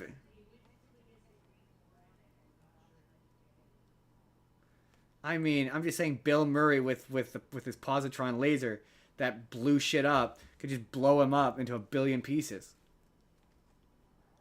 Both the car and Edward Cullen. He goes bang, and then he just gets blown into a billion pieces. Boom, no more Edward Cullen.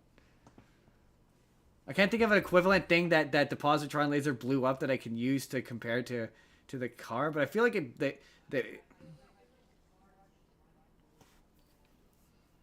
I mean he's already prepped. I know, but there's a bunch of people in his way that it's powered up by the time he gets to them. That's what I'm saying. Okay, my next one. My next one.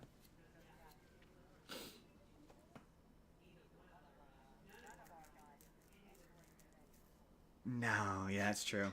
It's true.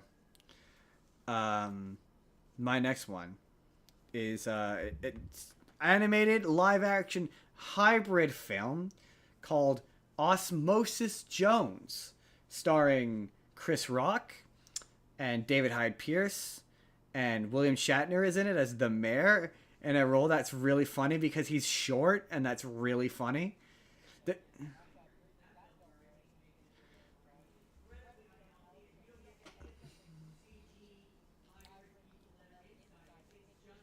no, I just get Bill Murray.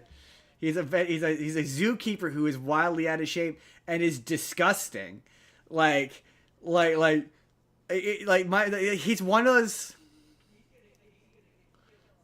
He doesn't he kind of changes at the end. He makes some slightly smarter health choices, but he at the beginning of the movie, the whole it's a shock he hasn't died sooner, because the whole reason why he nearly dies, why he gets infected with thrax in the first place, is because he eats the fucking egg after it's been in the monkey's mouth. It's not even the fact that it dropped on the ground, which, like, hey man, I'll admit I've eaten stuff I've dropped on the ground, 10-second rule. Not after it's been in the mouth of a monkey. No, it fell on the grass just outside of the cage. So, like, it wasn't near the monkey when it fell on the grass. But, like, the fact that it went into the monkey's mouth, that's disgusting. That's disgusting. It's so disgusting. I love a good movie where it's anthropomorphizing, like the body parts, and like, yeah, it's trying to be like, oh, this thing, what is this thing that had thoughts and feelings, and what would that be? And it makes you question, like, so I wonder what the mayor of my city is like, right? But there's so many interesting, like, things that, like, the fact that they all, like, when they talk about Frank as if they're all Frank, which they are all Frank, but, like, there's a point where they're, like, shoveling, like, that he's eating the egg, and they're like, I can't believe they let Frank eat the egg, and he's like, we need to start eating healthy, or like, we need to start making a plan to do this, or we need to do that. And I thought that was interesting, that when it comes to Frank, it is both the place they live and they are Frank, and that I thought that was really fascinating. The relationship between Osmosis Jones, because they eventually made a show based on this called Ozzy and Drix, where he winds up in another kid, which, like, I don't understand how that works, but I thought he wound up in the daughter in that show. Yeah, him and Drix wind up in another kid. Random kid. A completely random kid. There's something in the pilot where they get into a big fight with some virus. I looked it up. But I thought it was like they wound up in the daughter. It was like, no, it's some Mexican kid. It's weird. But the animation is really pretty. Like, I do think it's a little gross, but it's definitely one of those ones that, like, I guarantee you not enough people remember. And it's clever. I will say that I did see reviews that kind of said something similar. The animation is great. It's very fast paced, and it's very funny. It's very sharp. It's very clever. It's well animated. When it cuts to the live action stuff, it's a fucking drag. Like, every time it cuts to agonizingly long, like, there's an agonizingly long scene of him going to the teacher where his, like, pimple explodes all over his face, the science fair where he for some reason eats tainted oysters from a science fair for seemingly no like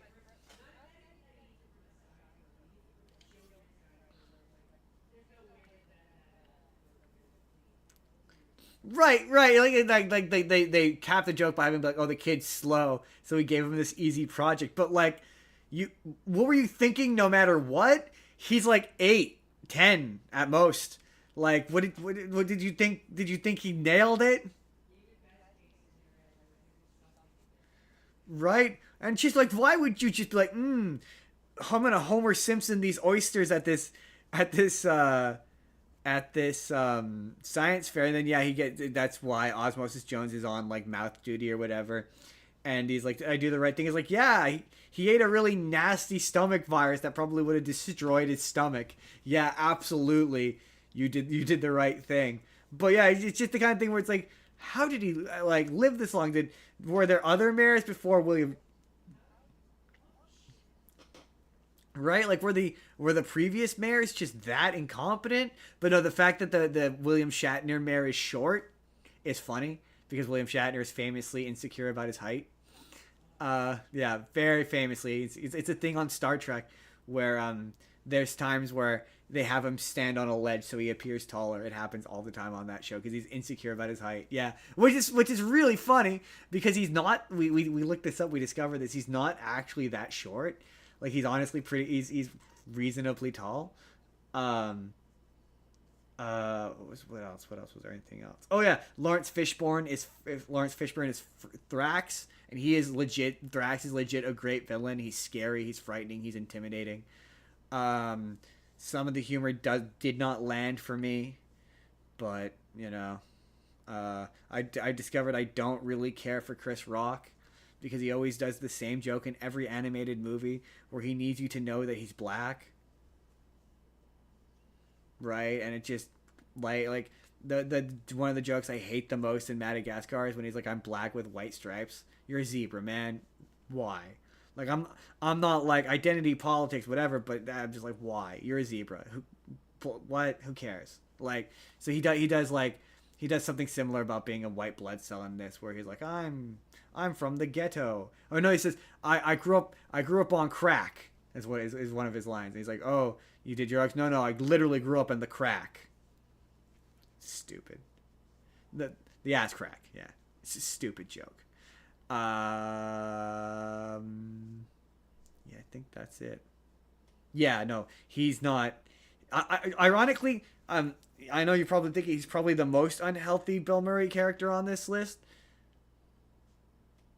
It's close. It's closer than it should be given his age. I think they say he's in his 30s in this movie.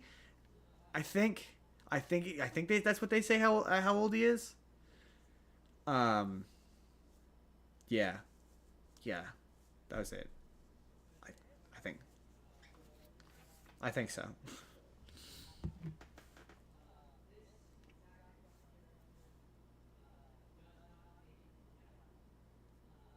Oops.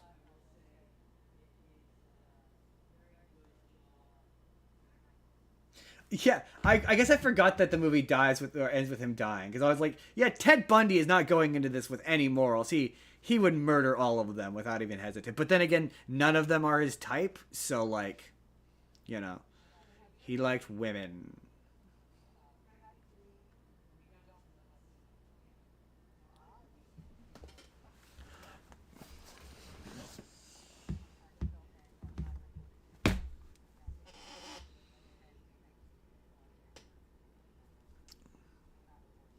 I did not care for this movie, and I cannot remember why.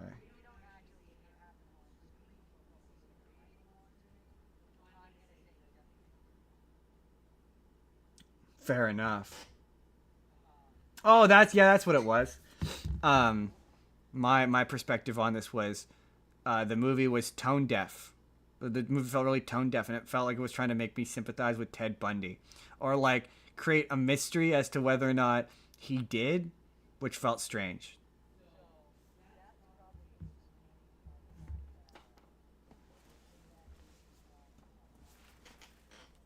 I know, it's supposed to be from her perspective. I know. And she didn't know he was a serial killer.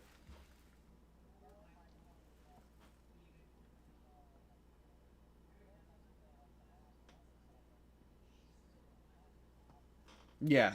No, yeah, I know it. I got it. I just didn't. Yeah, I was like, I recall not liking this movie. Yeah, I know. It's supposed to be from her perspective. It's not from his perspective.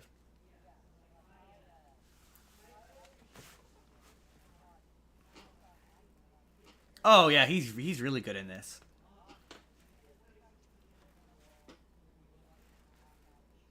This was pretty well the point where he stops being Hawkeye with his shirt off.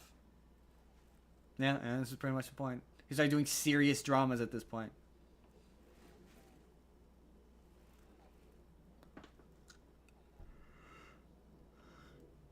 No. He was a serial killer. He murdered a lot of people, particularly women.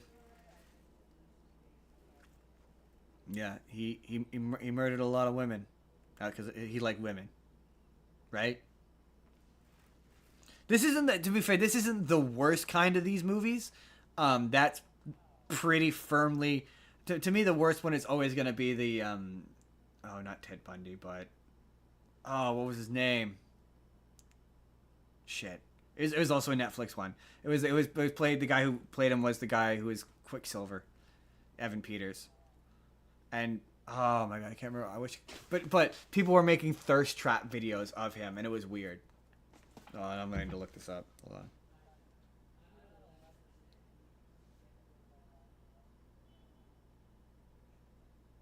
I have two more, so you're probably gonna have to switch over.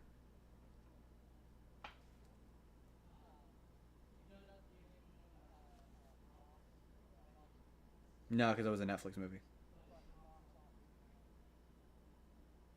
Oh, okay. What did I say? I said.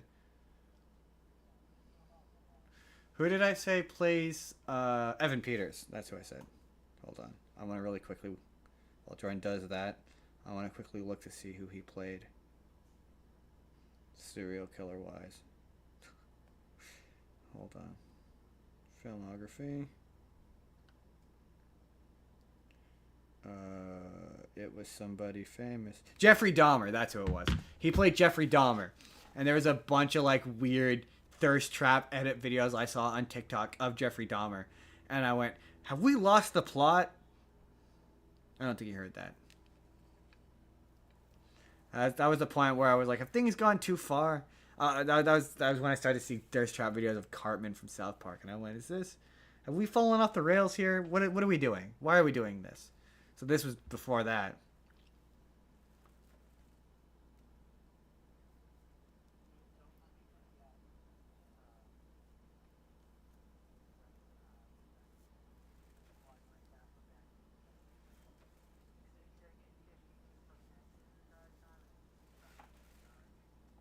All right.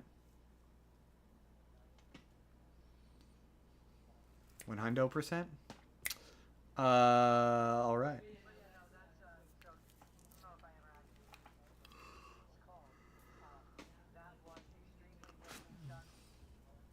It's that movie where he was Ted Bundy.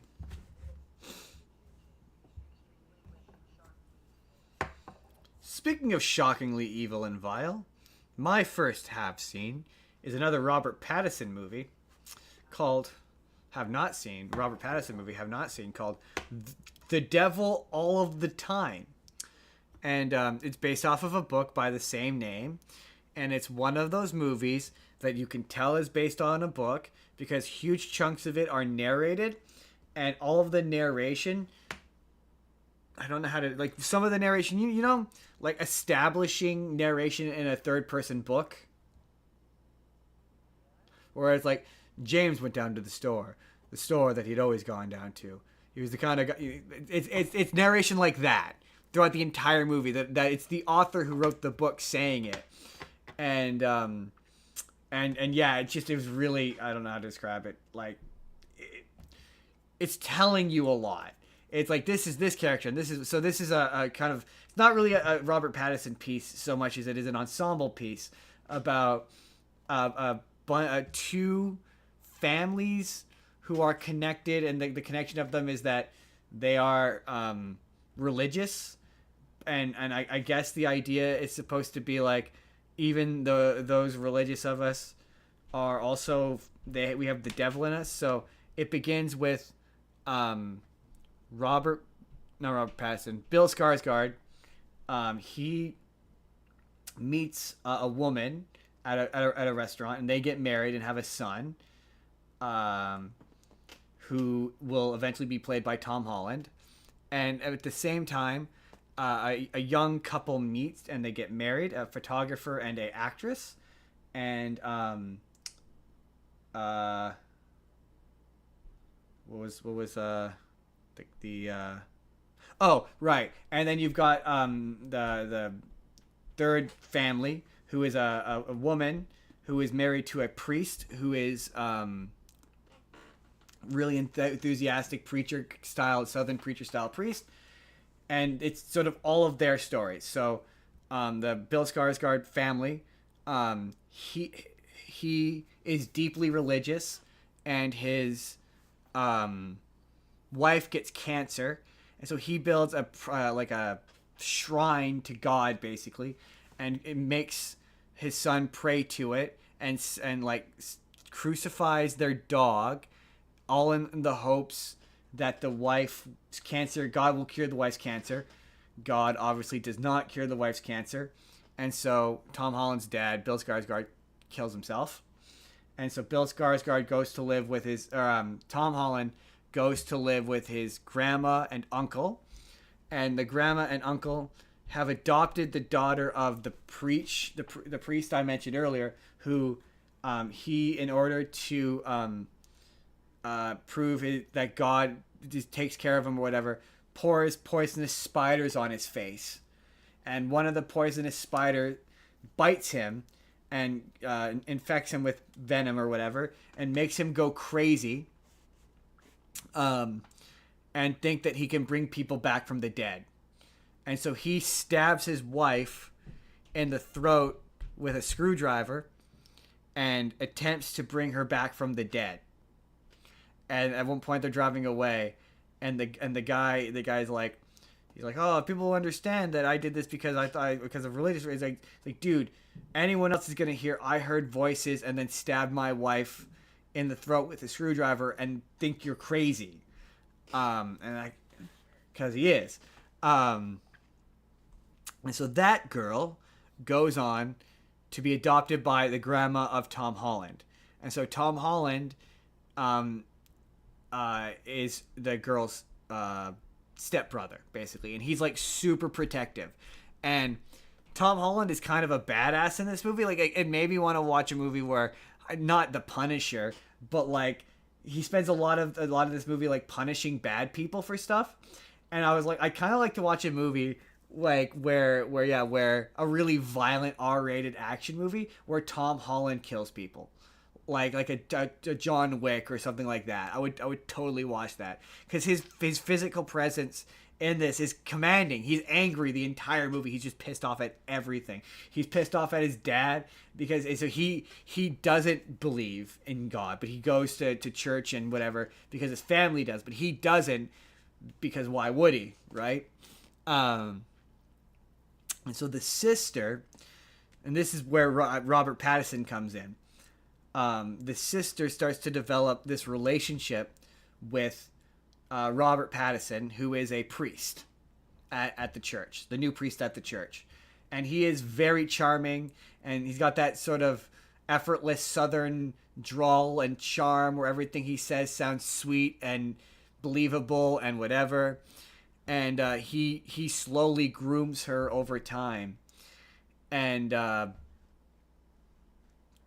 and in a car, and it cuts to later, and he's talking to her, and she's basically telling him that she's pregnant, and she's a teenage girl, and she's telling him that she's pregnant, and he's like, you got to get rid of it, because like, who are they gonna believe, you or me? I'm a priest. They're gonna believe me. They're not gonna believe you, so you need to get rid of it. And she, in shame, goes to hang herself, but decides last minute not to do it, and goes to get out of it, and then accidentally knocks the chair over and ends up doing it anyway, accidentally.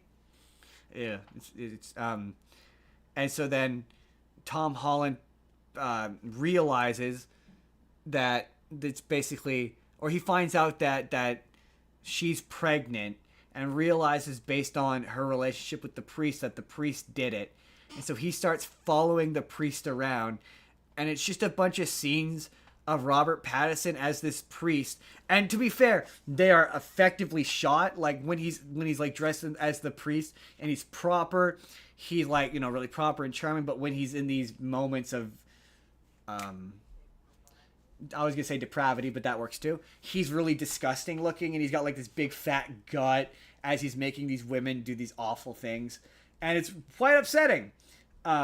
But the performance is like, the performance, if the intention is to be upsetting, it's effective. He's upsetting. He's an upsetting, slimy, predatory church and it works, yeah. And so then this is really more of a Tom Holland movie than it is a Robert Pattinson movie. But Tom Holland ends up confronting him and then killing him, and he goes on the run. And there's a couple I mentioned earlier, the young, the young couple. No, he's not. He's not making it to the battle royale. But the young couple who I mentioned earlier, the photographer and the actress, turns out that they're serial killers, and they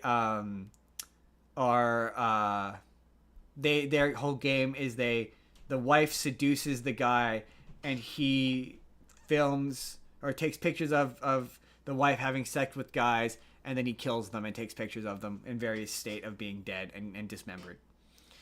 And they kill the girl's dad. He went after he tries to run away after having stabbed his wife in the throat with a screwdriver, and they pick him up as part of their yearly. They go on a road trip where they pick up victims. So they pick him up, and yeah, it's very much one of those movies where it takes place in like the 50s and 60s. And like it's a movie that can only take place in the 50s and 60s because people don't hitchhike anymore. Like a great deal of it is people. Like I think that's a thing with Ted Bundy as well. He would pick up hitchhikers as well, right? That's where he does. Or am I thinking of Jeffrey Dahmer?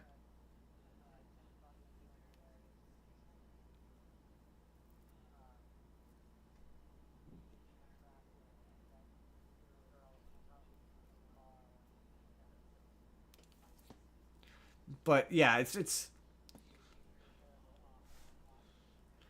the kind of he's the kind of they pick up hitchhikers. It's the kind of serial killer that there are lots of serial killers that used to do that. We would pick up hitchhikers because nobody would miss them. That just, you couldn't do that today. That would never happen. Mostly because nobody hitchhikes anymore.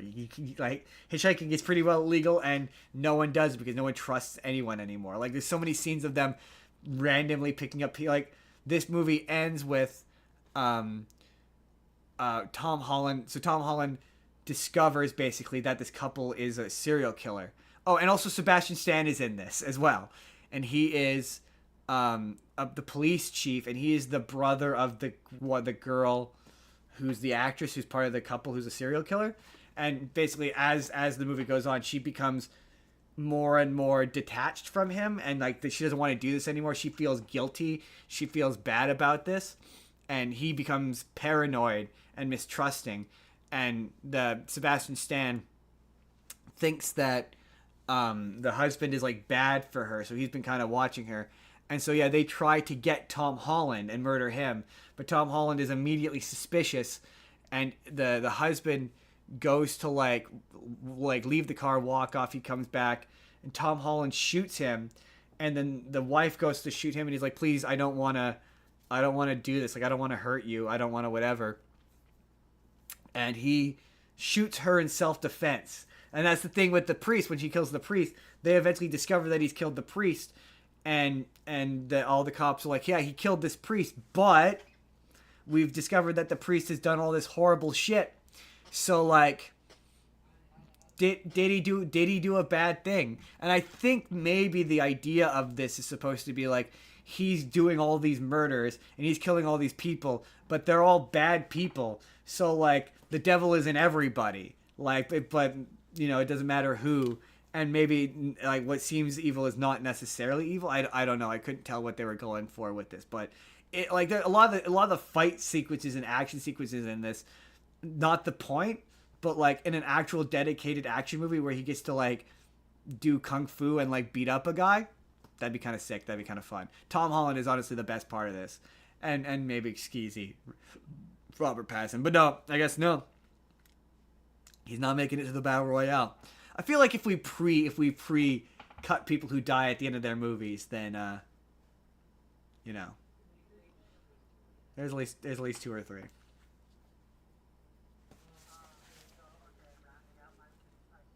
I am done. That's it.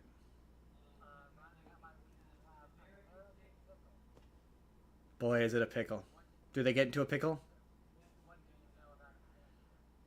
Well, this is the only one I have not seen, but I know that it's Seth Rogen, and he somehow his grandpa or great grandpa gets thawed out from the past, and they are a family of pickle sellers, and the grandpa tries to like not institute, but like bring back the business basically, and him and the grandson wind up at odds. He's the bad guy of the movie, basically, to oversimplify.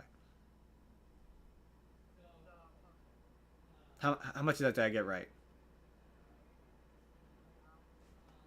I remember the grandpa's a dick. I've seen clips of it on the internet, and I've seen the trailer. It's like an ancestor. Oh, okay. So it's older than I thought. I thought it was like, because I thought that the grandpa was from like World War II or something like that.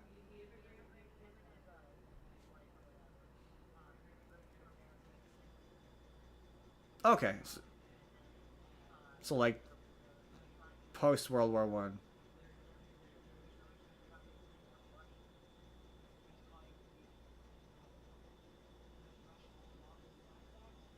Cossacks, Russian agents, basically.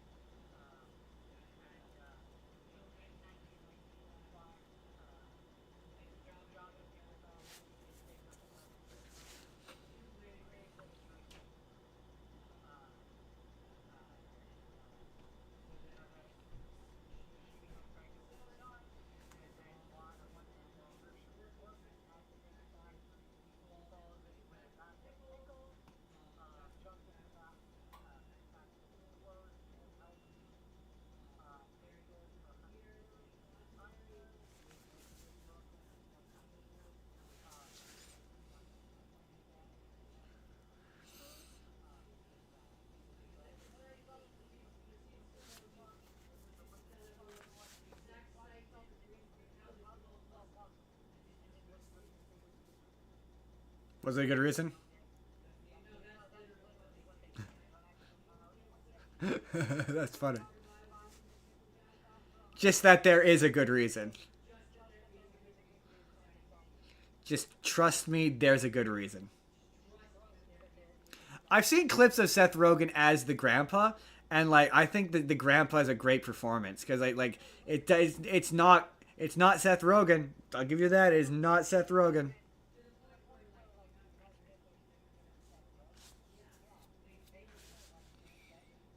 Yeah, yeah. I've seen clips of it for Seth Rogen.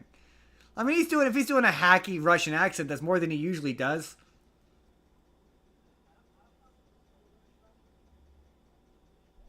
It's from that. No, probably. It's from the. Yeah, close enough.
I'm just saying. Oh no, see, I never doubted the grandpa. I fully believe the grandpa. He has spirit.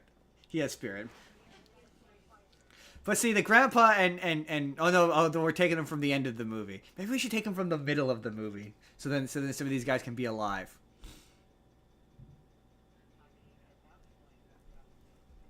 Gotta deal with Ted Bundy. Just because I think it's more funny to put Ted Bundy in there. But also, none of these are Ted Bundy's type.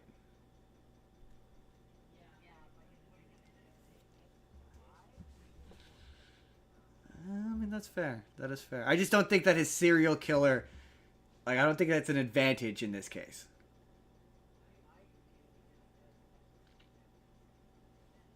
Yeah, but like compared to some of these other guys.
Together.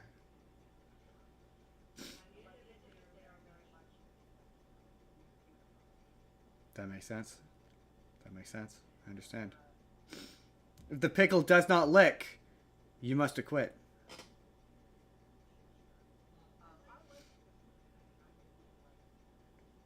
That's fair. I probably would. I could believe it. It looks fun. Jordan, is that it? Before we include our final contestant in the battle royale, before we determine who stands the best over the rest, I'm really thinking it's gonna be Edward Cullen. It feels like it's gonna be Edward. It feels like it's gonna be Edward Cullen, but oh, he can get into Greenhorn's car. Greenhorn's car is bulletproof, Jordan. He could rip the car door off.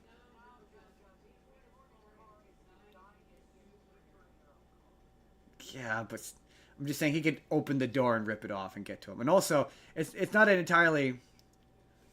We also know that it could be cut in half, so he could easily. And also, he could get to him before he get like he doesn't start off in the car. He has to get to the car first. That's part of the rule. They all.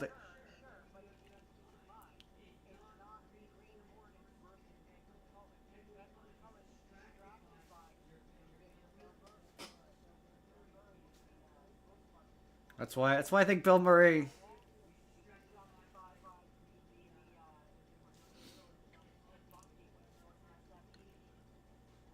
No, I think no,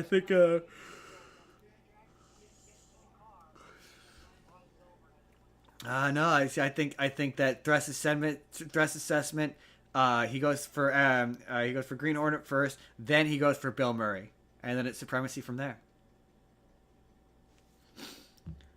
Final movie, Jordan, of the week is a movie called Saint Vincent, which is Bill Murray. It's Melissa McCarthy. It's a young boy, and it's a young boy and an old man become friends movie, and it's exactly what it sounds like. Bill Murray is a crotchety old man who is a crotchety old man with a heart of gold, who is an asshole to everyone, but really cares deep down. He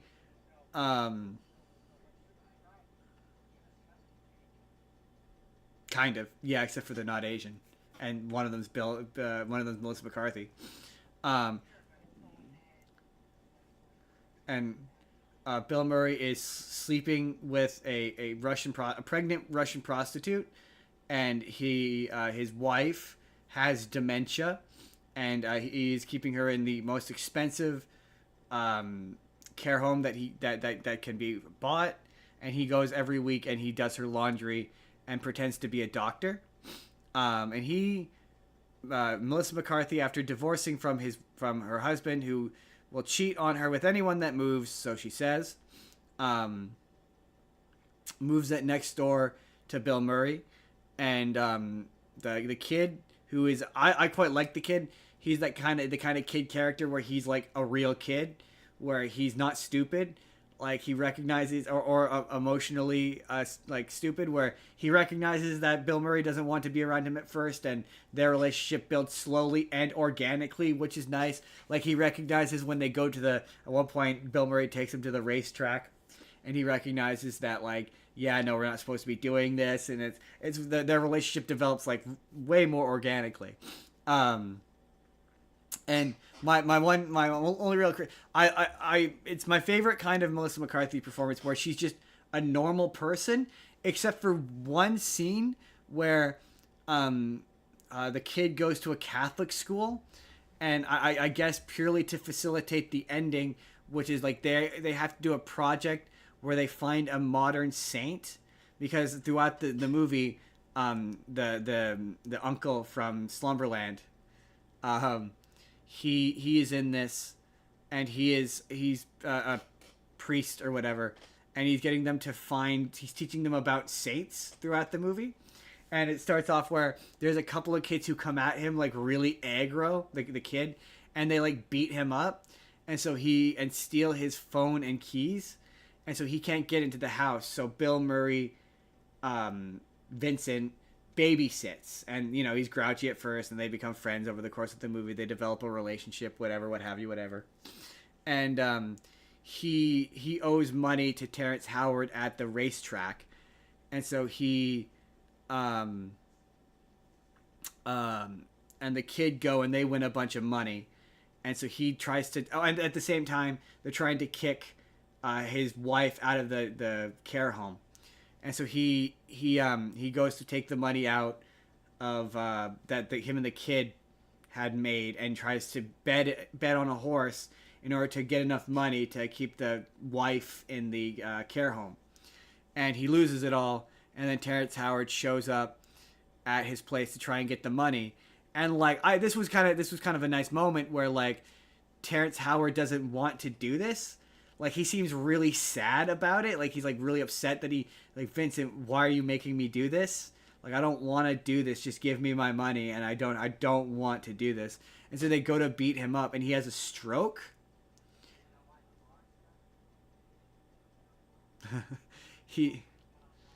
I don't know if you could bet on black in horse racing, but I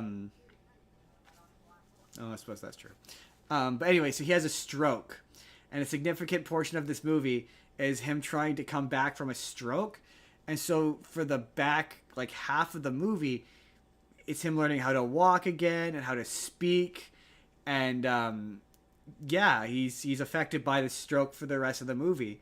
And eventually it gets to the end. And the process, there's a funny bit where the pregnant prostitute moves in with him and takes care of him, and she's like, no more hanky panky, we're done with that. I take care of you, and you pay me this amount of money, and I'll take care of you from now on. And he's like, he can't really walk, he's walking around with a cane or whatever, and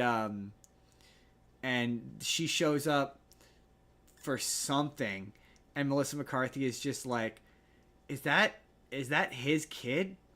And the kid's like, I don't know. I choose not to ask her, otherwise address it, because it's too confusing. And there's a bit where, it's the only bad scene I would characterize in this movie, where Melissa McCarthy, after there's a kid that is bullying the kid, and Bill Murray teaches him how to fight by doing a move where he does a palm strike upwards. I know it's funny because I've seen this movie moving.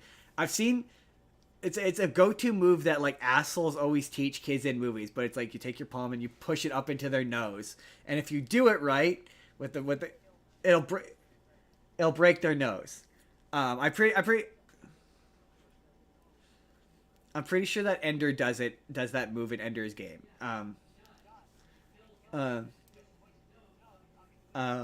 And so the kids pick and for whatever reason, this kid just comes at him really aggro for like no reason other than the movie needs a bully. But like he's just an asshole for seemingly no real reason. And so so he picks on him in the middle. No, Billy's. Often they have at least a reason, but the kid goes to hit him and he palm strikes him up and then he hits him in the nose and the kid just like instantly collapses, like goes unconscious immediately. And the main kid and this kid over the course of the rest of the movie become friends, like, because sometimes boys need to be boys and they just need to beat each other up. Apparently is the lesson here. Sometimes. I'm gonna continue to push you around. But I saw a review of this that was like, it gets too schmaltzy, and my immediate response to that is, it's a movie about a guy and a boy becoming friends. Obviously, it's going to be schmaltzy. It's like part of the genre. That'd be like going to a superhero movie and being shocked. Like, I felt like there was just a tad too much spandex. There's too much spandex in this superhero movie. Yeah, that's what they're known for. They put on the costume. It's the thing. It's what they do. Like, yeah, yeah, exactly. That's another great one. Yeah, there's entirely too much music in this musical. Yeah, it's a schmaltzy emotional movie. But it's funny because he's not Bill Murray in this. Number one, he's doing a voice. He's doing kind of a rough, gravelly voice. But number two, he's not Bill Murray. Like, all of his charm is not Bill Murray charm, where he just people just think he's. But he is actually charming, and he's actually an interesting character that has depth and is interesting, and has, like, you find out at the end he has this whole backstory and about how he went to. Maybe. Well, it did make me go, like, maybe people's fondness for Bill Murray, maybe like him being a good actor comes from, like, when he started doing Wes Anderson movies and he started to actually play characters instead of just was Bill Murray in every single movie. Because, like, no, he's not. He is Vincent. Like, he is not Bill Murray. There's so much, like, especially after he has the stroke, he, like, disappears into this role in a way that's honestly kind of impressive. Like, I was not unimpressed by this. I enjoyed this. At the end, there's this little end bit where the reason why it's called Saint Vincent is because, yeah, he at the end of it, they do this local saints project, and he picks Vincent as his saint, and he does this big speech about how all the things he learned from him and how he's not necessarily a great guy, but that's not what being a saint is about, and blah blah blah. And, like, yeah, I won't lie, got me a little bit. I was like, oh, it's good. It's feel good. It's a feel good movie. It's a cute movie.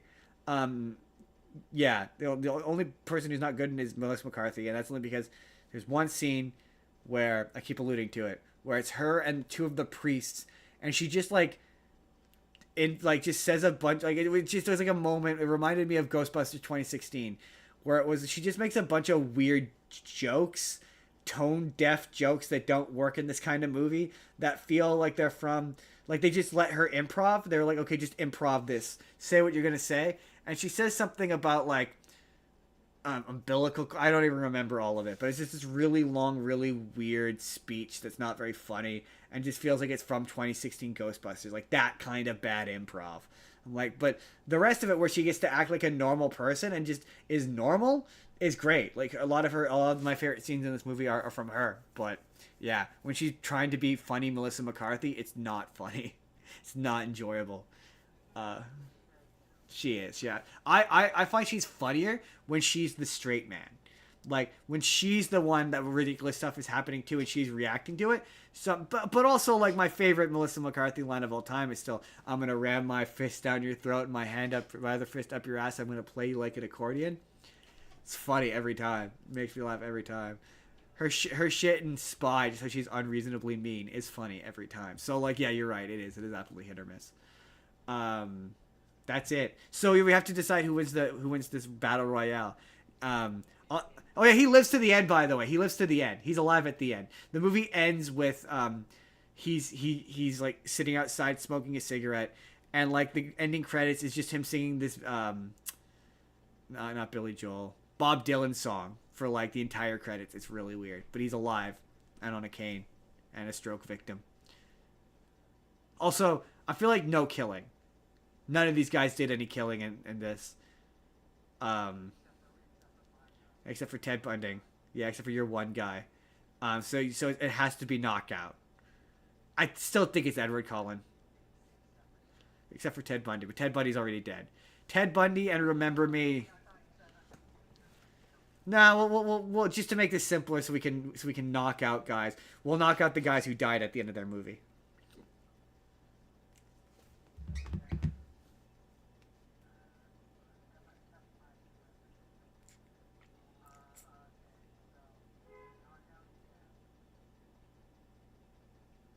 So I just feel off top.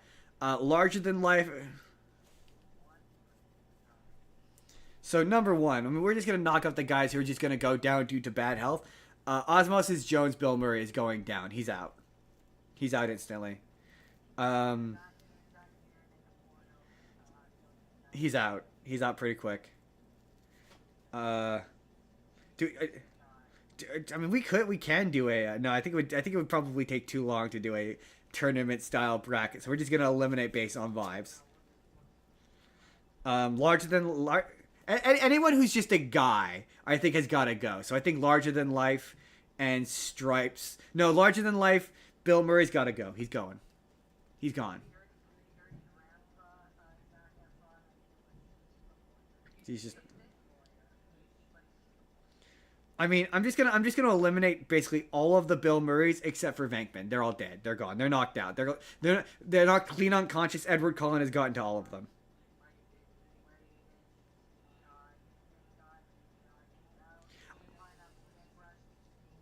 He's out. Yeah. To be fair, having not seen the rest of these Twilight movies, he doesn't take a gunshot in this, so I don't know what happens if you were to shoot Edward Cullen. They say the only way to kill him is to rip him in pieces, so that's the metric by death by which I'm going. It's the only way to. It's the only way. To me, this is coming down to a three-way.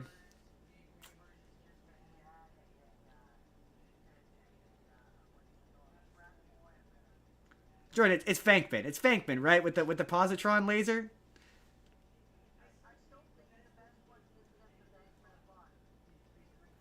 No, see, because Green Hornets, again, the exterior of that car can be crushed and destroyed and dismembered. So it's bulletproof, but it is not impact proof. And so the positron laser, well, I'm pretty sure it blows shit up.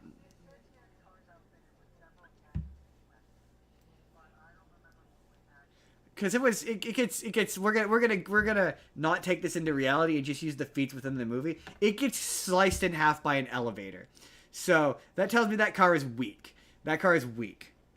Hold on. Let's just look up what does the proton pack blow up. Let's just look this up.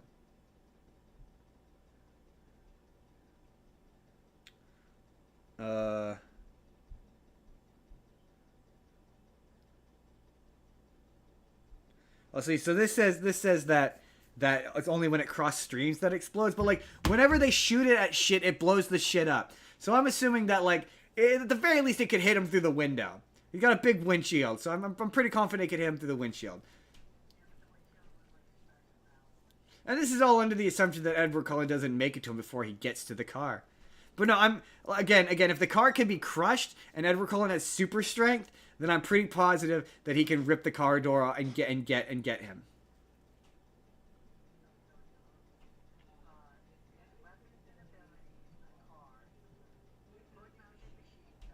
Okay. All right. It could blow Edward apart if he got the chance to you got the chance to do this.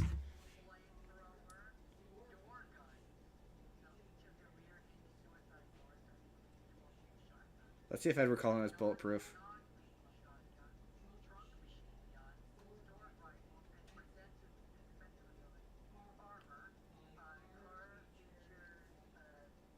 So according to Google,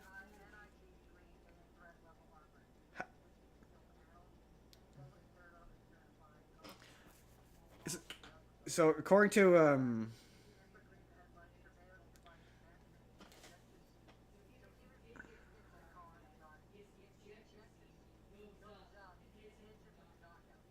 yeah, no, but the knockout gas doesn't work on him. He's invincible. No, Edward Cullen is no, the only way that he could be taken, the only way that Edward Cullen could be killed is by being pulled apart, ripped apart, or knocked out. Yeah, I don't think the knockout gas would affect him. I'm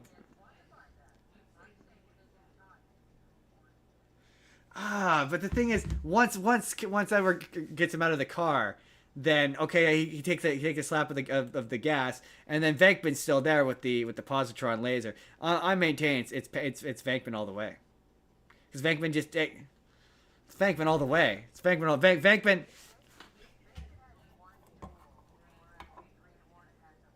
Yeah, while Edward Cullen is dismantling the Black Beauty, which he absolutely would with his super strength and super speed. Um,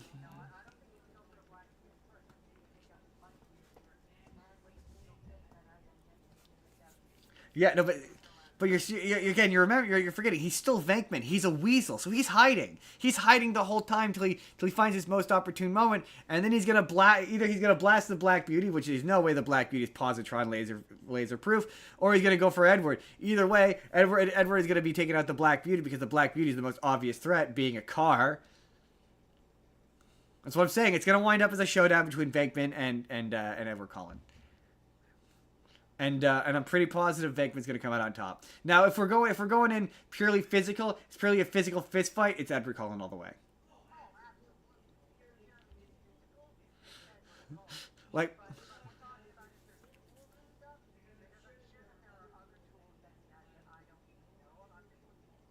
it's funny because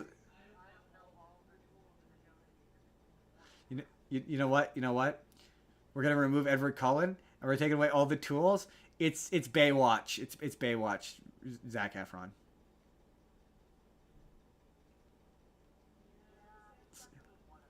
It's one of the Zac Efrons. I'm pretty convinced it's Baywatch Zac Efron.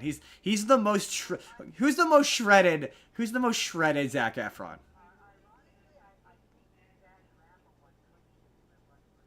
That's true. But Jordan, which is the most shredded Zac Efron?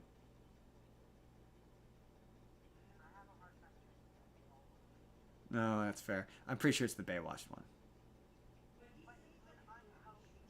That is true. Even Zac Efron says that he was unhealthy for that movie. So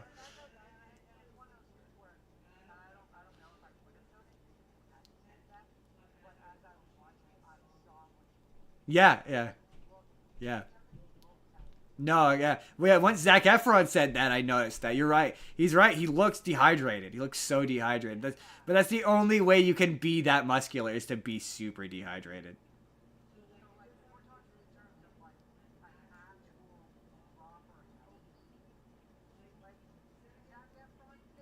Probably Neighbors.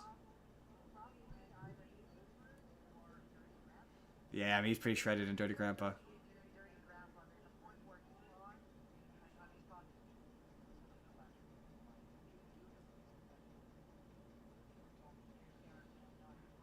Yeah, yeah.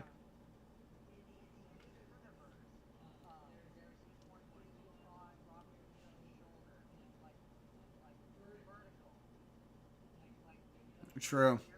True. That's true. Yeah, that's true. You're not wrong. That is nice. You're not wrong. You're not wrong. So, John, we decide we.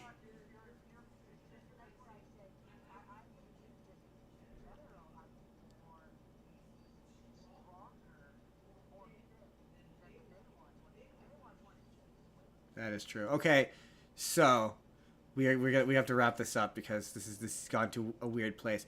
Jordan, what was your favorite Seth Rogen movie?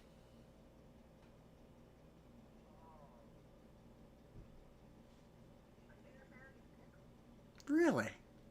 All right. Yeah. American Pickle, really? Not Zack and Miri. Um, American Pickle. That's interesting. That would not have expected it. Which if,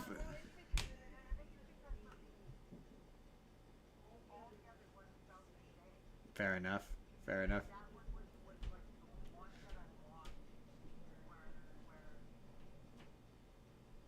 We're doing this.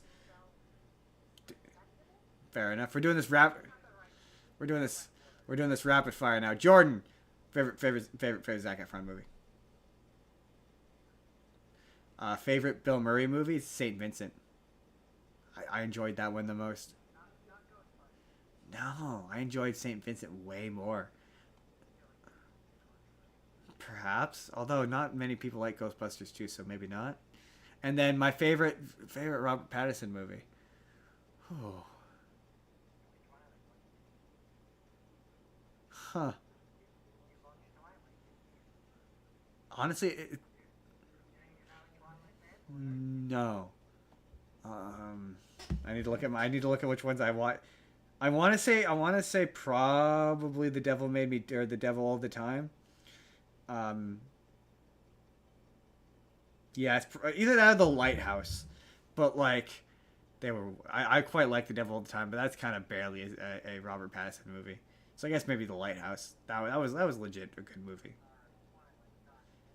It's definitely Twilight. So next week, that's it. That's Pick an Actor Royal Rumble edition. Four way. Next week, I kept flopping around on what I wanted to do next week, but then I came up with a really clever idea yesterday. So I've swapped everything, and we're gonna do. I was in a Marvel movie once, and so what that means is you have to you could pick. You pick it. You pick movies that have Marvel actors in them. So as long as they were in a Marvel thing, you could pick that movie. But you can't pick a Marvel movie.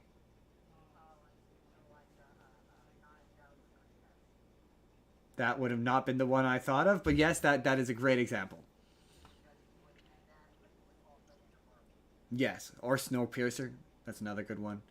Yes, or Fantastic. No more, no more. You can't pick any superhero thing. So you can't. No more. No. You could. So as long as they were in a Marvel thing, you can pick them. But for your movies, you can't pick a. So yes. No, as long as it's a Marvel, as long as they're a Marvel character, it counts. But you can't. Yeah. So yeah. So like, um, what was one I had in my brain? There was a Tom Holland movie I wanted to watch. Yeah, there's a particular one that I'm gonna add to my list that you're gonna be like, really, and I'm gonna be like, yeah, yes, that is definitely one. Yes, exactly, exactly, exactly. It's gonna be called. I was in a Marvel thing once.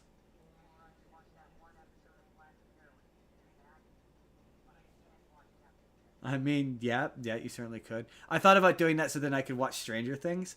That was kind of like because technically David Harbour's in a Marvel thing. Um, but I haven't committed to it yet. I'm considering splitting Stranger Things up into two parts, but I don't know if I want to. It's true, but I haven't committed one way or the other. Jordan, where can the people find you? I'm not.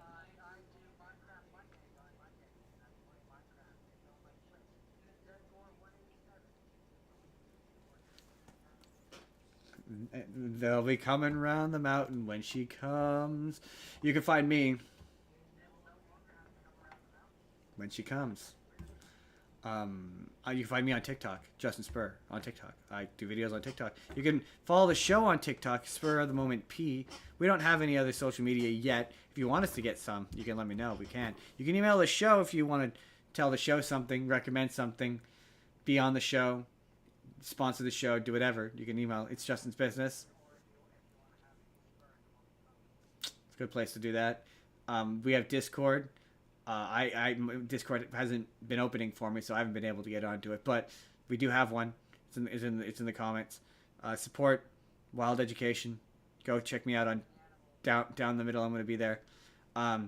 if the boxes will no doubt popped up at some point, or will have popped up, or will eventually pop up. Jordan, if the people want to see last week's episode, which was the day we were born, or close enough, they can click which box?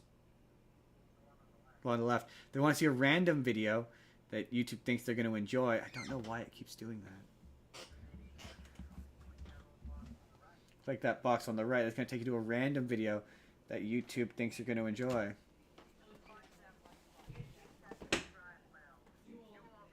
Do all of the things, people. And we put new videos out 7 days a week. You should subscribe for that. Or if you want, you can just leave the video a like. That helps us out as well.